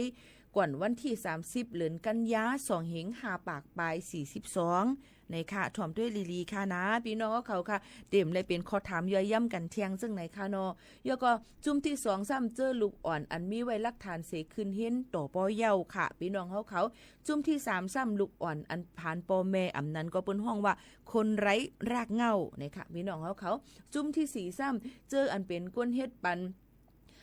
พ่อนหลีพ่อนปางเมืองไทยและมาอยู่ที่เมืองไทยก่อนวันที่18เดือนมกราคมเดือน1 2เฮง5ปากปลาย48นะคะเมื่อหนังจุ้มยิบวัดไว้โหฮกกลุ่ม50และ5072และจุ้มอันที่ยิบไว้โห0กลุ่ม8 9เจมเจิ้งหนังนั้นค่ะพี่น้องเขาค่ะหลักฐานอันโหลเลยหางเฮียนซ้ำเดเลยเอาอีสังกว่าพองหล่านะคะเนาะเดมีอีสังพองนะคะเดมีพื้นเหมือนทร38คอไว้กับโตเจ้าเก่าไว้ปื้นแก็บทะเบียนนะคะประวัติแบบ8เก่าค่ะเยก็สั่งว่าเจ้าเก่ายำตกคอกป่นมา5ปีในจึงเดเลยมีพื้นลิกคอเต็บตัดลุ่มตราไว้หับห้องนะคะเอกสารลองป่นลองตกขอกนั่นเจิงหนังในค่ะพี่น้องเขาก็เบิ่นนั่นแลคักตอนข้าวย่ำอันเตไลมักมันไว้นั่นหางเฮียนเอกสารหลักฐานเสยืนหังกวยตีอำเภอตีลุ่มไผ่ลุ่มในเมืองตีอยู่จอมแนกดทัดอันเปิ้นมีเอกสารในข้าวตั้ง1วันค่ะผู้กว้านห้องปลิกเตออกปันไว้ฮับห้องลองตื้อกำในอำเภอก็เตคึงปองให้สั่งทัดด้วยแทงนะคะเพิ่มเทียมรายชื่อขับหมายปรับเคอเฮินทะเบียนบ้านทรและเฮ็ดปันไว้กับโตเจิมเจอในเทียงเจิงหนังไหนค่ะเนาะเตจังใจข้าวยามเฮ็ดอยู่หมอกลดยอมลงมาหมู่กุปอกย้อนในหมอก 2-3 ปี 4-5 ปีก่อนไปไล่มาแต่เหลียวนั่นก็เปิ้นก็ว่าเตจังเย่าในข้าวตางหาวันอยู่อำนั้นก็ 2-3 เดือนเตจังเย่าอยู่ไหนนั่นอยู่ที่ว่าหลักฐานเอกสารเฮาค่ะจ่องมันไปแกลิดเฮามันถูกแม่นจ้อมกันหือจ่องมันไปแม่นจำหนังปักเปิงเปิ้นนั่นหือไหนนั่นค่ะพี่น้องเขาค่ะก็คออันเตไลมีนั่นตอนดาเตไลย้อนนั่นซ้ำเตเป็นอีสังหลาเนี่ยเตอำจังปอกเมื่ออยู่เศร้าขึ้นที่เมืองเกิดเย้ามีตีอยู่ตั้นเศร้าเลยอยู่ไว้ที่เมืองไทยปียาวข้าวหึงอ่ำเตี่ยมเหลือ45ปีเตเอานับถึงวันที่ยืนยันสถานะนั่นค่ะนะเย้าก็มีจือเนื้อไหวปรับเครื่องและมีหมายกับตัว13ตัวเนี่ยค่ะจอมหนังไว้6และ0เนี่ยค่ะอ่ำมีไว้ต่างเจอต่างจัดเหมือนลาดง่ายๆก็ว่าอ่ำมีไว้หลายๆอันอ่ำมีไว้มึงมันอ่ำมีหยังจังไหนค่ะพี่น้องเขาโยก็ในนั่นค่ะตักเดเลยมีสัจจะเลยหักเมืองไทยตักเดเลยมีฟิงเตอร์กำลีสังวายามตกคอกมานั่นก็เดเลยมีไว้มันอันที่มือปีหมวกเขาโน่นลาดกว่าเมื่อไกลนั่นซึ่งหนังไหนค่ะเนาะองค์ตียืนย้อนสถานะสังวามีตีอยู่ในกรุงเทพกว่ายืนตีกรุงเทพค่ะจอมหนังวัดไว้กับตัวเขาคายอยู่ไว้นั่นกว่ายืนย้อนตีอำเภอตีลุ่มเสเวงตีนั้นสั่งว่าอยู่ตีนักเจตวนไหนก็ยืนตีนายอำเภอเนี่ยกะผู้ก้อนเจเวงกว่าไล่ซึ่งหนังในเว้ยค่ะเนาะพี่น้องเขาค่ะอันนี้ก็ลาดไว้ปันพี่น้องเขาหนังหือป้อตีห่างเฮียนกันให้โตตันเยก็ถามว่าเปิ้นมีข้าวยามถึงเมื่อไหร่เนี่ยดีเตมันเปิ้นเฮ็ดมาปียาวข้าวหึงยาวค่ะก็เปิ้นว่ามุกุปอกมันใจข้าวยามหึงและแต่เหลียวสังเจอว่ามันยาวตัวไหลมันอ่ำโลเลยกว่าถึงกระทรวงยาวเฮ็ดถึงอำเภอก้วยดีลุ่มเซเวงก้วยในติดใจข้าวยามมันก็อ่ำหึงในนั่นค่ะป้อยืนย้อนต่างดาวถาวรซ้ำติไลอีสังลากว่าแอลเลตั้งเมืองอาเซียที่ตั้งเปิ้นห้องฮับวัดไว้ พาสปอร์ตต่างดาวถาวรนั่นไล่ในค่ะอำดับหลูย้อนไว้ออกนอกพื้นที่ในนั่นค่ะกว่าไล่หลายๆตีกำเหลียวซึ่งหนังไหนค่ะมันหนังว่าใครกว่าเลยมาเลเซียไหนก็ไล่นั่นค่ะเนาะใครกว่าเลยสิงคโปร์ไหนก็ซ้ำไล่อยู่ให้ไหนค่ะอยู่ดีว่าจึงเมืองเปิ้นห้องฮับวัดไว้เฮาขานั่นให้ไหนแทงกำนึงค่ะเนาะบ่ได้กับยุโรปนี่ก็ได้ไปจางไล่จึงหนังไหนค่ะเยาก็บ่ย้อนกว่าเยาเตเลยเฮ็ดอีสังพ่องเตเลยพ่อนดีอีสังลาก็เตในเขาดังเพราะว่ายืนย้อนกว่าไรไม่เยาติเลยจ่ายภาษีค่ะจ่ายภาษีกาขวัญเมืองเปิ้นกูปีเนี่ยค่ะเพราะว่ามันอ่ำป่นหรือเซก็คือในมันก็เตมีค่ะก็เตอ่ำได้จ่ายก็การรู้เลยก็ยืนย้อนไว้ให้ไหนนั่นค่ะเนาะจ่ายก็อ่ำเซ็งน้ำในนั่นค่ะพี่น้องเขาก็เปิ้นนั้นแหละเพราะว่าก็ยืนย้อนเยาเฮ็ดถูกเมียนปักเปิงเปิ้นอ่ำเฮ็ดผิดปักเปิงหมายมีในซึ่งเฮาค่ะจังยืนย้อนไล่เป็นวัดโอนสัญชาติไล่ซึ่งหนังในค่ะพี่น้องเขาค่ะในก็เอามาฝากตอนจุถึงพี่น้องเขาเจ้าหนังไหนค่ะลูกค้าอัมมี่ไว้เกิดจ่องเตมีโอกาสไล่ไว้10 ปีค่ะ5 ปีหมูหลู่เลยด้วยว่าวัดปอวัดเมมันเป็นไว้วัดไว้อีสังในนั่นค่ะพี่น้องเขาค่ะมีวัดไว้อีสังนั่นหลู่เลยด้วยที่ก็เป็นปอเป็นแม่ทั้งกำหนึ่งเลือกเอาวัดไว้จอมเจอคือปอเจอคือแม่อันมันหลีดีสุดค่ะเนาะลองตั้งอันในหลู่เลยด้วยก่อนว่ามันมีไว้เกิดทำตีเลยเฮ็ดจึงหือนั่นค่ะเนาะหลู่เลยกว่าต้องถามตีลุงเจเวงตีวัดไว้ปอเมมันอยู่นั่นแทงกำหนึ่งอำนั้นก็เพราะว่าขึ้นเฮียนที่ห้องเฮียนเปิ้นจ่องเป็นสำรวจปันต้องได้เปิ้นกด7กดทัดปันเฮ็ดปันวัดไว้กับตัวอันเป็นเลขจี้นั่นหือเนี่ยก็อยู่แทงกำที่ห้องเฮียนแทงกำหนึ่งอันในค่าก็ได้ตอบปันให้มันแดดโตอำไล่หลู่ไล่เอาหลักฐานศักดิ์ศรีก็เป็นปอเป็นแม่เสกว่าต้องถามตีลุงเจเวงสั่งว่าหลวนขึ้นเฮียนเนี่ยก็กว่าตีห้องเฮียนว่าด่วนจ่องได้ไล่เลขจี้เต็มเจิงหนังในค่ะป้าแม่ปีๆน้องๆเขาค่ะก็เปิ้นนั่นแหละเอามาฝากปันพี่น้องเขาเมื่อไกลมืออ่อนตั้งคาลัดไว้อยู่ว่าก้นผู้ก้นหลีเขาตั้งเซงผู้ฮักเจอเคยไตเขาค่ะกูก้นอันเข้ามาตัวเรียนตอนการยิ่งหมู่ขาวโน่นนั่นไหนถึงสังว่าใครเตรียมใครปั่นตั้งหันถึงมาไหลค่ะเฮาเตรียมปั่นตั้งหันถึงมาเลยลองตั้งอันลีเพราะข้อความอันอำลีในค่ะที่อ่านค่ะนะย้อนเบอร์ว่ามันได้สู้หูสุขใจและมันได้เป็นลองเจอป้ายวนอ่อนลีค่ะเนาะย้อนฝากไว้ปั่นพี่น้องเขาเจอตีเลนพี่น้องเขาขณะที่ในขามาเหตุการณ์ในเหตุการณ์เตี้ยๆว่าเจอลองมาลัดเรียนเตรียมเรียนต่อกันที่ในค่ะนะย้อนฝากฟังไว้ปั่นผู้มือล้วนเขากูกวนจอมหมังกวนจอมค่ะเนาะพี่น้องเขาค่ะหรือจะถ่อมด้วยเพียงกว่ามันหูถูกเจอกันเที่ยง1 กัมก่อนค่ะนะพี่น้องเขาค่ะส่งขึ้นมาอุบมาโอจอมกันเที่ยงกัม1ว่าจึงหนังในค่ะ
ในค่ะปอแม่บีบีน้องๆเขาคุณบรรจง ยินจมความใจใหญ่นำค่ะกูก็กูก้นค่ะทอมจ้อมกันดีนายในนั่นค่ะก็มีดังเซอร์เจอเสอำก้าอันไรยิ่งโมขาวนุ่นตอบปันไรเตตอบปันค่ะอันไรตอบอำไรในอำจังตอบปันเตไรกว่าหาข้อมูลมันเสเตเอามาฝากปันค่ะเมื่อไกลข้อความนำเฮี้ยงหนาเลยค่ะอ่านนำตั้นขึ้นเพราะว่าพี่น้องเขาเตรียมมาค่ะอ่านนำตั้นขึ้นในค่ะย้อนน้อมอย่างนั้นมันไหลขึ้นกับไว้เนี่ยค่ะเนาะปอแม่พี่น้องเขาค่ะย้อนน้อมอย่านำคณะอ่านน้ำตั้นขึ้นค่ะไม่สูงใจเลินใสค่ะไม่สูงค่าปีโมเฮาค่ะไม่สูงเหมือนกันค่ะไม่สูงค่ามีวัดขอบแหลงเย้าว่าเหอค่ะลูกหิงเลไปขึ้นไว้เนาะซ้ำเตเฮ็ดพาสปอร์ตทาวอนในมีการใช้จ่ายสูงอยู่ค่ะปีมีการใช้จ่ายนำค่ะน้องหวยมีการใช้จ่ายนำสังเจอว่าอยู่จ้อมปึงมาตีครมตีเปิ้นตำวางไว้นั่นแหละเข้าปึงตะละหว่างอันเปิ้นนั่นในจึงมีการใช้จ่ายอีสังนำค่ะพี่น้องเฮาเขาค่ะอยู่กรุงเทพทอมอยู่ค่ะในค่ะนครความอันเลยดีปีโมคานนอ่านนำตั้นขึ้นนั้นย้อนน้อมใหญ่นำค่ะนะย้อนบ่ว่ามันกว่าไว้เนี่ยค่ะพี่น้องเขาตาบ่ลายมดค่ะเนี่ยตาบ่ลายมดเนี่ยค่ะนะผมจมภาพตอนค่ะเยอะก็ยินจมเข้าใจพี่น้องเขาทำต้องตักกันเข้ามาอยู่ทอมอยู่ดีตาคิดเลขค่ะน้องหมวยพองค่ะเนี่ยค่ะยินจมค่ะมีเรื่องเตปรึกษาอะไรค่ะ5เนี่ยค่ะนายอาทิตย์บุญมาตักมาตาม Messenger ข้อความค่ะเนาะพี่น้องเขาค่ะตักมาไล่ในค่ะนะตอบเลยดีตอบปันตอบแหลมจังตอบค่ะเนาะไม่ซุ่มค่ะพี่บุตรถอมปันแห้งอยู่ตั้งลอยสเก็ตย้อนถ่อมความใจเจิงหานเซนตั้งหัก2ฝ่ายค่ะเหมือซุงค่าในนั่นค่ะอ๋อค่ะติคัดเจอหาปันขนาดพี่น้องเขาค่ะเมื่อไกลก็ถ่อมเปิดกว่ายาวโหนึงก็กะว่าซัมแมนพ่องดีเฮาค่ะดีจุมไปมอนไตดีดังเจดอนเก้งใหม่หางเฮียนจุดดุมกันเสดอนตาดีกะห้องความหากายยศยาปั่นเจ้าไปมอนไตเฮาค่ะใจเจิงหานในนั่นค่ะยกอติอยู่กุ่งย่อหมุนเอาเพียงความอันเป็นความใจเจิงหานและอันเตรียมนั่นอันใจเจิงหันเตรียมในห้องไว้นั่นเนี่ยค่ะที่เอามาห้องในค่ะเนาะปีน้องๆเขาค่ะก็เดี๋ยวมีในวันที่เมื่อพุกในค่ะเนาะที่ร้านอัมพันแก้วข้าวยำ8 โมงเตก่อนถึงเที่ยงคืนวันที่25เดี๋ยวเป็นร้านโฮมเย็นนะคะเดี๋ยวมีผู้ห้องความตั้งนำตั้งหลายมาห้องนะคะปีหมู่เขาน้องคนที่ก็ห้องเพียงความใจเจิงหันค่ะว่าเนี่ยจามลามกันเข้ามาต้องได้ถูกเมียนเลยค่ะพวกพี่น้องเขาเตรียมมาถึกเมียนคามีโคตรบันค่ะนะคามีโคตรบันค่ะนะว่าปีโมเขานุ่นที่ห้องความใจซึ่งหันหูเลยเนี่ยที่ห้องอยู่2หูค่ะนะที่ห้องอยู่2เพียงความค่ะเนาะจามลามกันเข้ามาด้วยปีโมเขานุ่นที่ห้องเพียงความใจซึ่งหันหูเลยพอเตรียมตอบมาถูกในค่ะนะต่อถึง11 โมงไงค่ะนะครับปีโมเขานุ่นเด็บมีโคตรบันค่ะแต่เหลียวถอมด้วยเพียงความมันหูถูกใจอันย้อนกันเข้ามาเส้นตั้งหัก2ฝ่ายนั่นก่อนยกก็ยันสู้ให้ปีใจซึ่งหันเนาะค่ะเจลหายขึ้นคันไพ่สีกัมนี่ค่ะ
ยินฉ่อมเพลงความไก่เย้าในนั่นค่ะเยอะก็หลายรองหลายอันที่พี่น้องเขาต้องทำกันเข้ามาเนี่ยนะพี่น้องเขาค่ะก็ดีคัดเจอเนี่ยค่ะเนาะ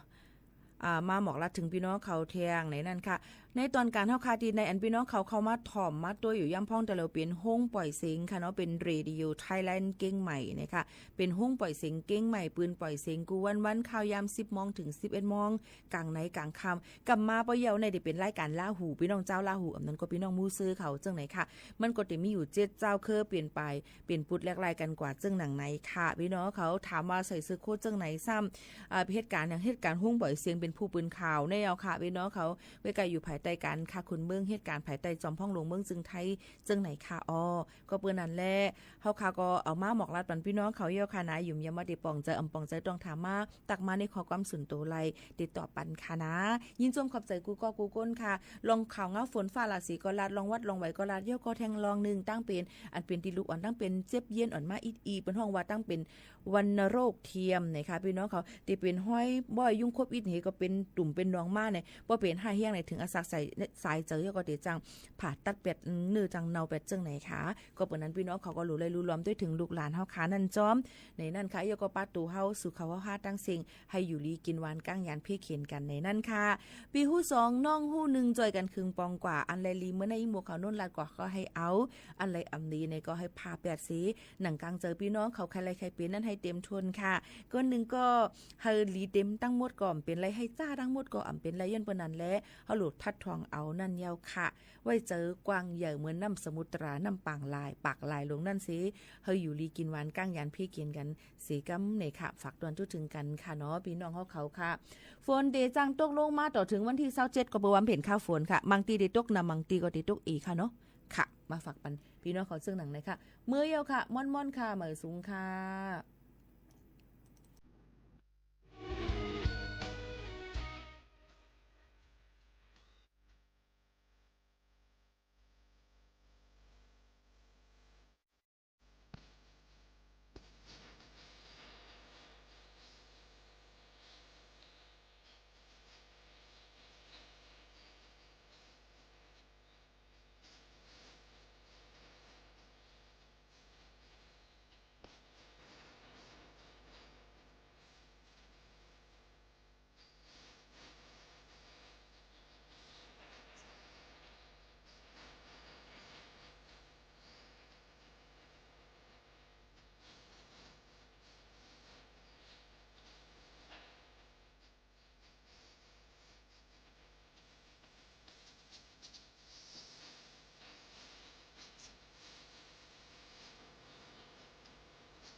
สถานีวิทยุกระจายเสียงแห่งประเทศไทยและเครือข่ายทั่วประเทศเสนอข่าวต้นชั่วโมง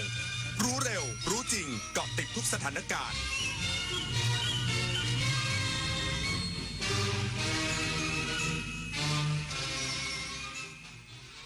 รับฟังข่าวต้นชั่วโมง 23 นาฬิกากับอานนท์นันตสุคนครับรัฐบาลยืนยันไม่มีการปิดจุดผ่านแดนถาวรไทยกัมพูชาย้ำควบคุมเข้มเฉพาะพื้นที่ตามสถานการณ์อีกสักครู่กับมาติดตามรายละเอียดครับ คนไทยรักสุขภาพฟังทางนี้ขอเชิญร่วมออกกำลังกายสร้างสังคมสุขภาพดีกับโครงการแสงดำใจไทยทั้งชาติเดินวิ่งปั่นป้องกันอัมพาตครั้งที่ 11 เฉลิมพระเกียรติด้วยแนวคิดใหม่ออกกำลังกายเป็นนิสัยห่างไกลสโตรก No Stop No Stroke สมัครได้แล้ววันนี้ที่ wrb11.thai.run ถึง 31 สิงหาคม 2568 มาร่วมกันทำให้การออกกำลังกายเป็นส่วนหนึ่งในชีวิตประจำวันแล้วมาเดินวิ่งปั่นพร้อมกันทั่วประเทศ 2 พฤศจิกายนนี้ อาชญากรรมออนไลน์ความท้าทายและโจทย์ใหญ่ของประชาคมอาเซียนที่ต้องผนึกกำลังกันรับมือภัยไซเบอร์ในภูมิภาคผ่านกรอบความร่วมมือสู่โรดแมพ 4P Preventing ป้องกันการแทรกซึมขององค์กรอาชญากรรม Pursuing นำคนผิดเข้าสู่กระบวนการยุติธรรม Protecting ปกป้องเหยื่อและกลุ่มเปราะบาง Promoting เสริมพลังความร่วมมือทุกระดับร่วมสร้างภูมิภาคที่ปลอดภัยไร้พรมแดนและเข้มแข็งไปด้วยกันอายุเข้าเลข 6 แล้วจะเริ่มต้นอาชีพใหม่ได้ไหมนะได้สิครับผู้สูงอายุ60 ปีขึ้นไปที่ยังมีไฟสามารถกู้ยืมเงินทุนประกอบอาชีพกับกองทุนผู้สูงอายุได้ไม่เกิน 30,000 บาทต่อคนหรือ 100,000 บาทต่อกลุ่มผ่อน3 ปีไม่มีดอกเบี้ยพร้อมก้าวสู่การเริ่มต้นอีกครั้งอย่างมั่นคงดีจังเลยแบบนี้จะได้เปิดร้านเล็กๆอย่างที่ฝันไว้สักทีเงินทุนปลอดดอกเบี้ยกับกองทุนผู้สูงอายุสอบถามเพิ่มเติมได้ที่กรมกิจการผู้สูงอายุ1300เยาวชนคือพลังสำคัญในการขับเคลื่อนอาเซียนไปข้างหน้าประเทศไทยพร้อมสนับสนุนเครือข่ายเยาวชนอาเซียนให้แข็งแรงเป็นมิตรและรวมพลัง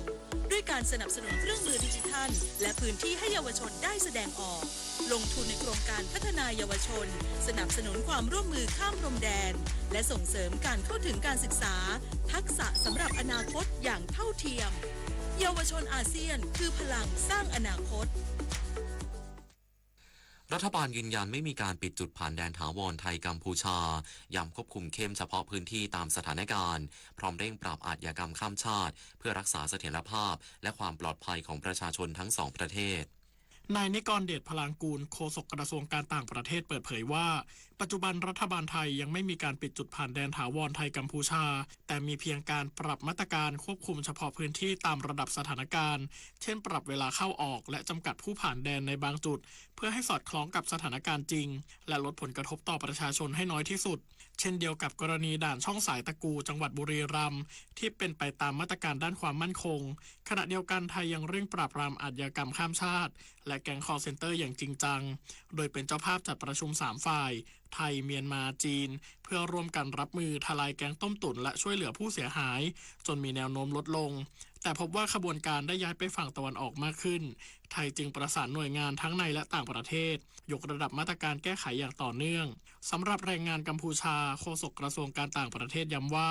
ไทยไม่มีนโยบายผลักดันแรงงานกัมพูชาออกนอกประเทศแต่จะให้เป็นไปตามความสมัครใจของแรงงานเองโดยมีการจัดทำแผนรองรับกรณีต้องสรรหากำลังแรงงานทดแทนเพื่อให้ภาคธุรกิจดำเนินต่อได้ตามปกติพร้อมยืนยันว่า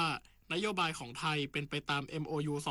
2543 และหากมีข้อกล่าวหาการละเมิดใดๆไทยพร้อมใช้กลไกทวิภาคีเช่นการประชุม JBC และ RBC เพื่อแก้ไขปัญหาร่วมกันศัพทวีศรีวิบูลย์รายงาน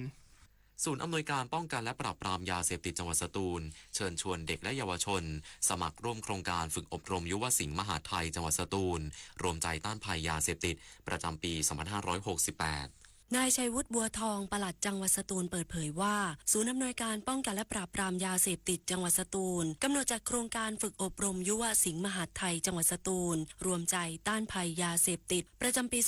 2568 เพื่อสร้างแกนนำในการมีส่วนร่วมรณรงค์ป้องกันปัญหายาเสพติดเป็นเครือข่ายร่วมจัดกิจกรรมเชิงสร้างสรรค์เพื่อลดปัจจัยเสี่ยงในการเข้าไปยุ่งเกี่ยวกับยาเสพติดและพร้อมเป็นเครือข่ายเฝ้าระวังปัญหายาเสพติดในหมู่บ้านชุมชนโดยกำหนดเป้าหมายผู้เข้ารับการอบรมจำนวน150 คนเป็นเด็กและเยาวชนในกลุ่มเสี่ยงกลุ่มเปราะบางอายุระหว่าง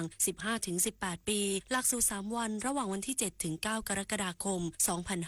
2568 ณ อุทยานแห่งชาติทะเลบันตำบลวังประจันอำเภอควนโดนจังหวัดสตูลจึงขอเชิญชวนเด็กและเยาวชนกลุ่มเป้าหมายสมัครร่วมกิจกรรมตั้งแต่วันนี้จนถึงวันที่ 25 มิถุนายน 2568 ณ ที่ว่าการอำเภอทุกแห่งอมรรัตน์จันทร์พริมสวท.สตูลรายงานสำนักงานแรงงานจังหวัดเพชรบุรีร่วมกับอาสาสมัครแรงงานและภาคีเครือข่ายแรงงานจัดกิจกรรมสร้างพลังไทยหยุดภัยยาเสพติดเนื่องในวันยาเสพติดโลก 26 มิถุนายนแรงงานจังหวัดเพชรบุรีจัดกิจกรรมเดินรณรงค์เนื่องในวันต่อต้านยาเสพติดโลกประจำปี 2568 โดยมีนางสาวอนงนาถมีสิริ แรงงานจังหวัดเพชรบุรีพร้อมด้วยข้าราชการเจ้าหน้าที่หน่วยงานในสังกัดกระทรวงแรงงานจังหวัดเพชรบุรีบัณฑิตแรงงานและอาสาสมัครแรงงานหน่วยงานภาคเอกชนภาคประชาชนร่วมกิจกรรมนางสาวอนงนาถมีสิริกล่าวว่าสำนักงานแรงงานจังหวัดเพชรบุรีได้จัดกิจกรรมเดินรณรงค์เนื่องในวันต่อต้านยาเสพติดโลกประจำปี 2568 เพื่อให้กลุ่มเป้าหมายในทุกภาคส่วนของสังคมเกิดความตระหนักถึงภัยของยาเสพติดและเข้าร่วมในการแก้ไขปัญหายาเสพติดอย่างจริงจังและต่อเนื่องกระตุ้นให้สังคมเกิดความตระหนักรู้ถึงปัญหาพิษภัยของยาเสพติดอีกทั้งช่วยสร้างแรงเสริมให้ประชาชนในสังคมเกิดความตื่นตัวในการป้องกันตนเองครอบครัวสังคมตลอดจนประเทศชาติให้ปลอดภัยจากยาเสพติดและลุกขึ้นมาพร้อมใจกันสร้างพลังไทยหยุดภัยยาเสพติดณภัสวรรณมีลิสวทเพชรบุรีรายงานจบข่าวอานนท์นันตะสุคนอ่านรับฟังข่าวครั้งต่อไปเวลา 6 นาฬิกาติดตามข่าวที่นำเสนอไปแล้วได้ที่ www.thainews.prd.go.th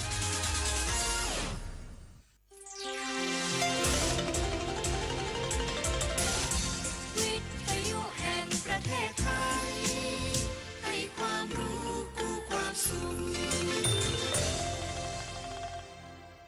ต่อไปนี้ขอเชิญท่านฟังรายการเพื่อนฝันดำเนินรายการโดยจารุลินมุสิกพงศ์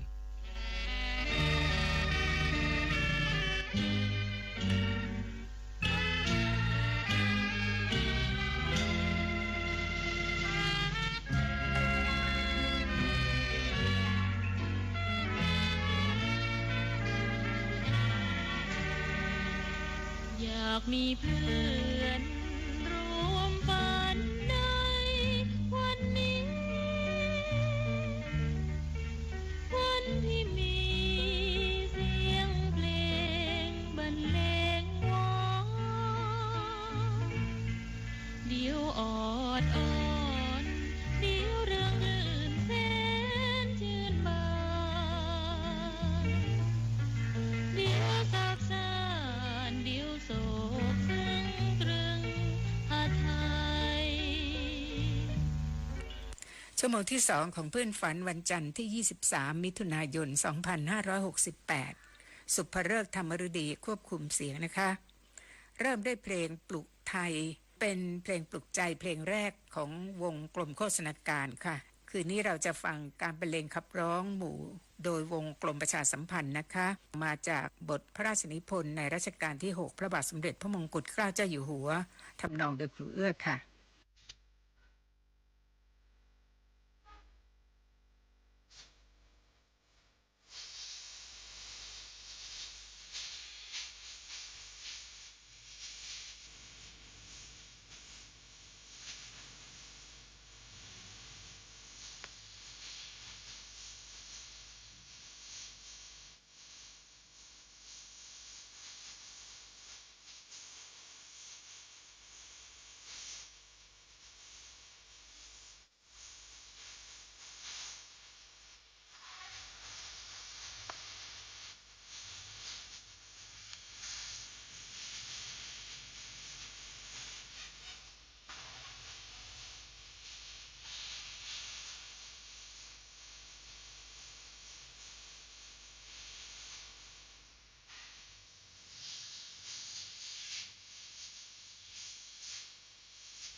นั่นคือเพลงปลุกไทย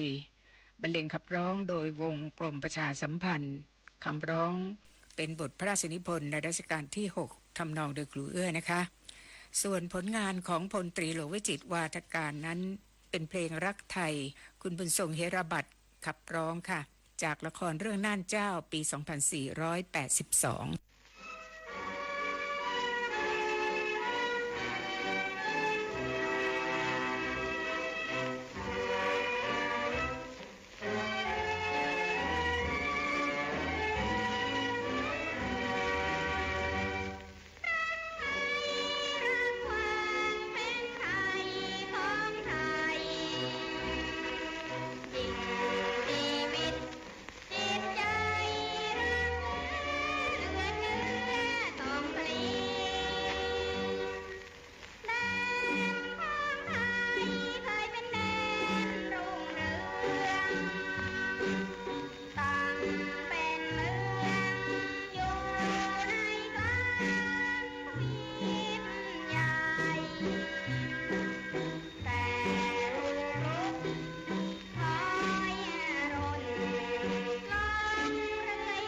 ที่จบไปนั้นเป็นเพลงจากละครของพลตรีหลวงวิจิตรวาทการเรื่องน่านเจ้าแสดงเมื่อปี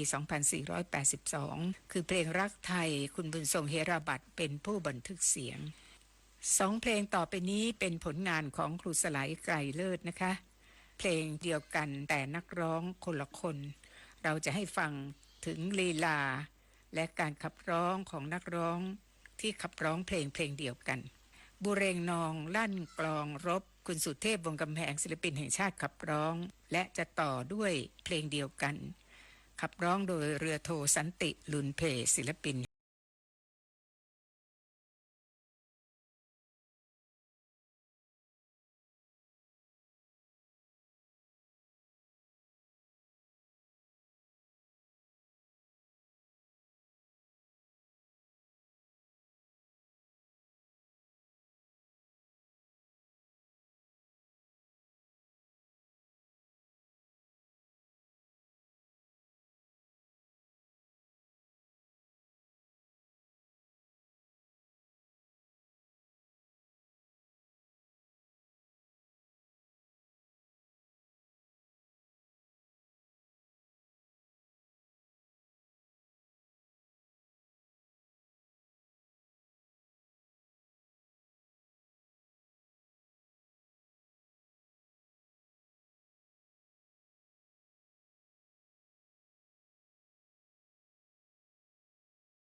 hùng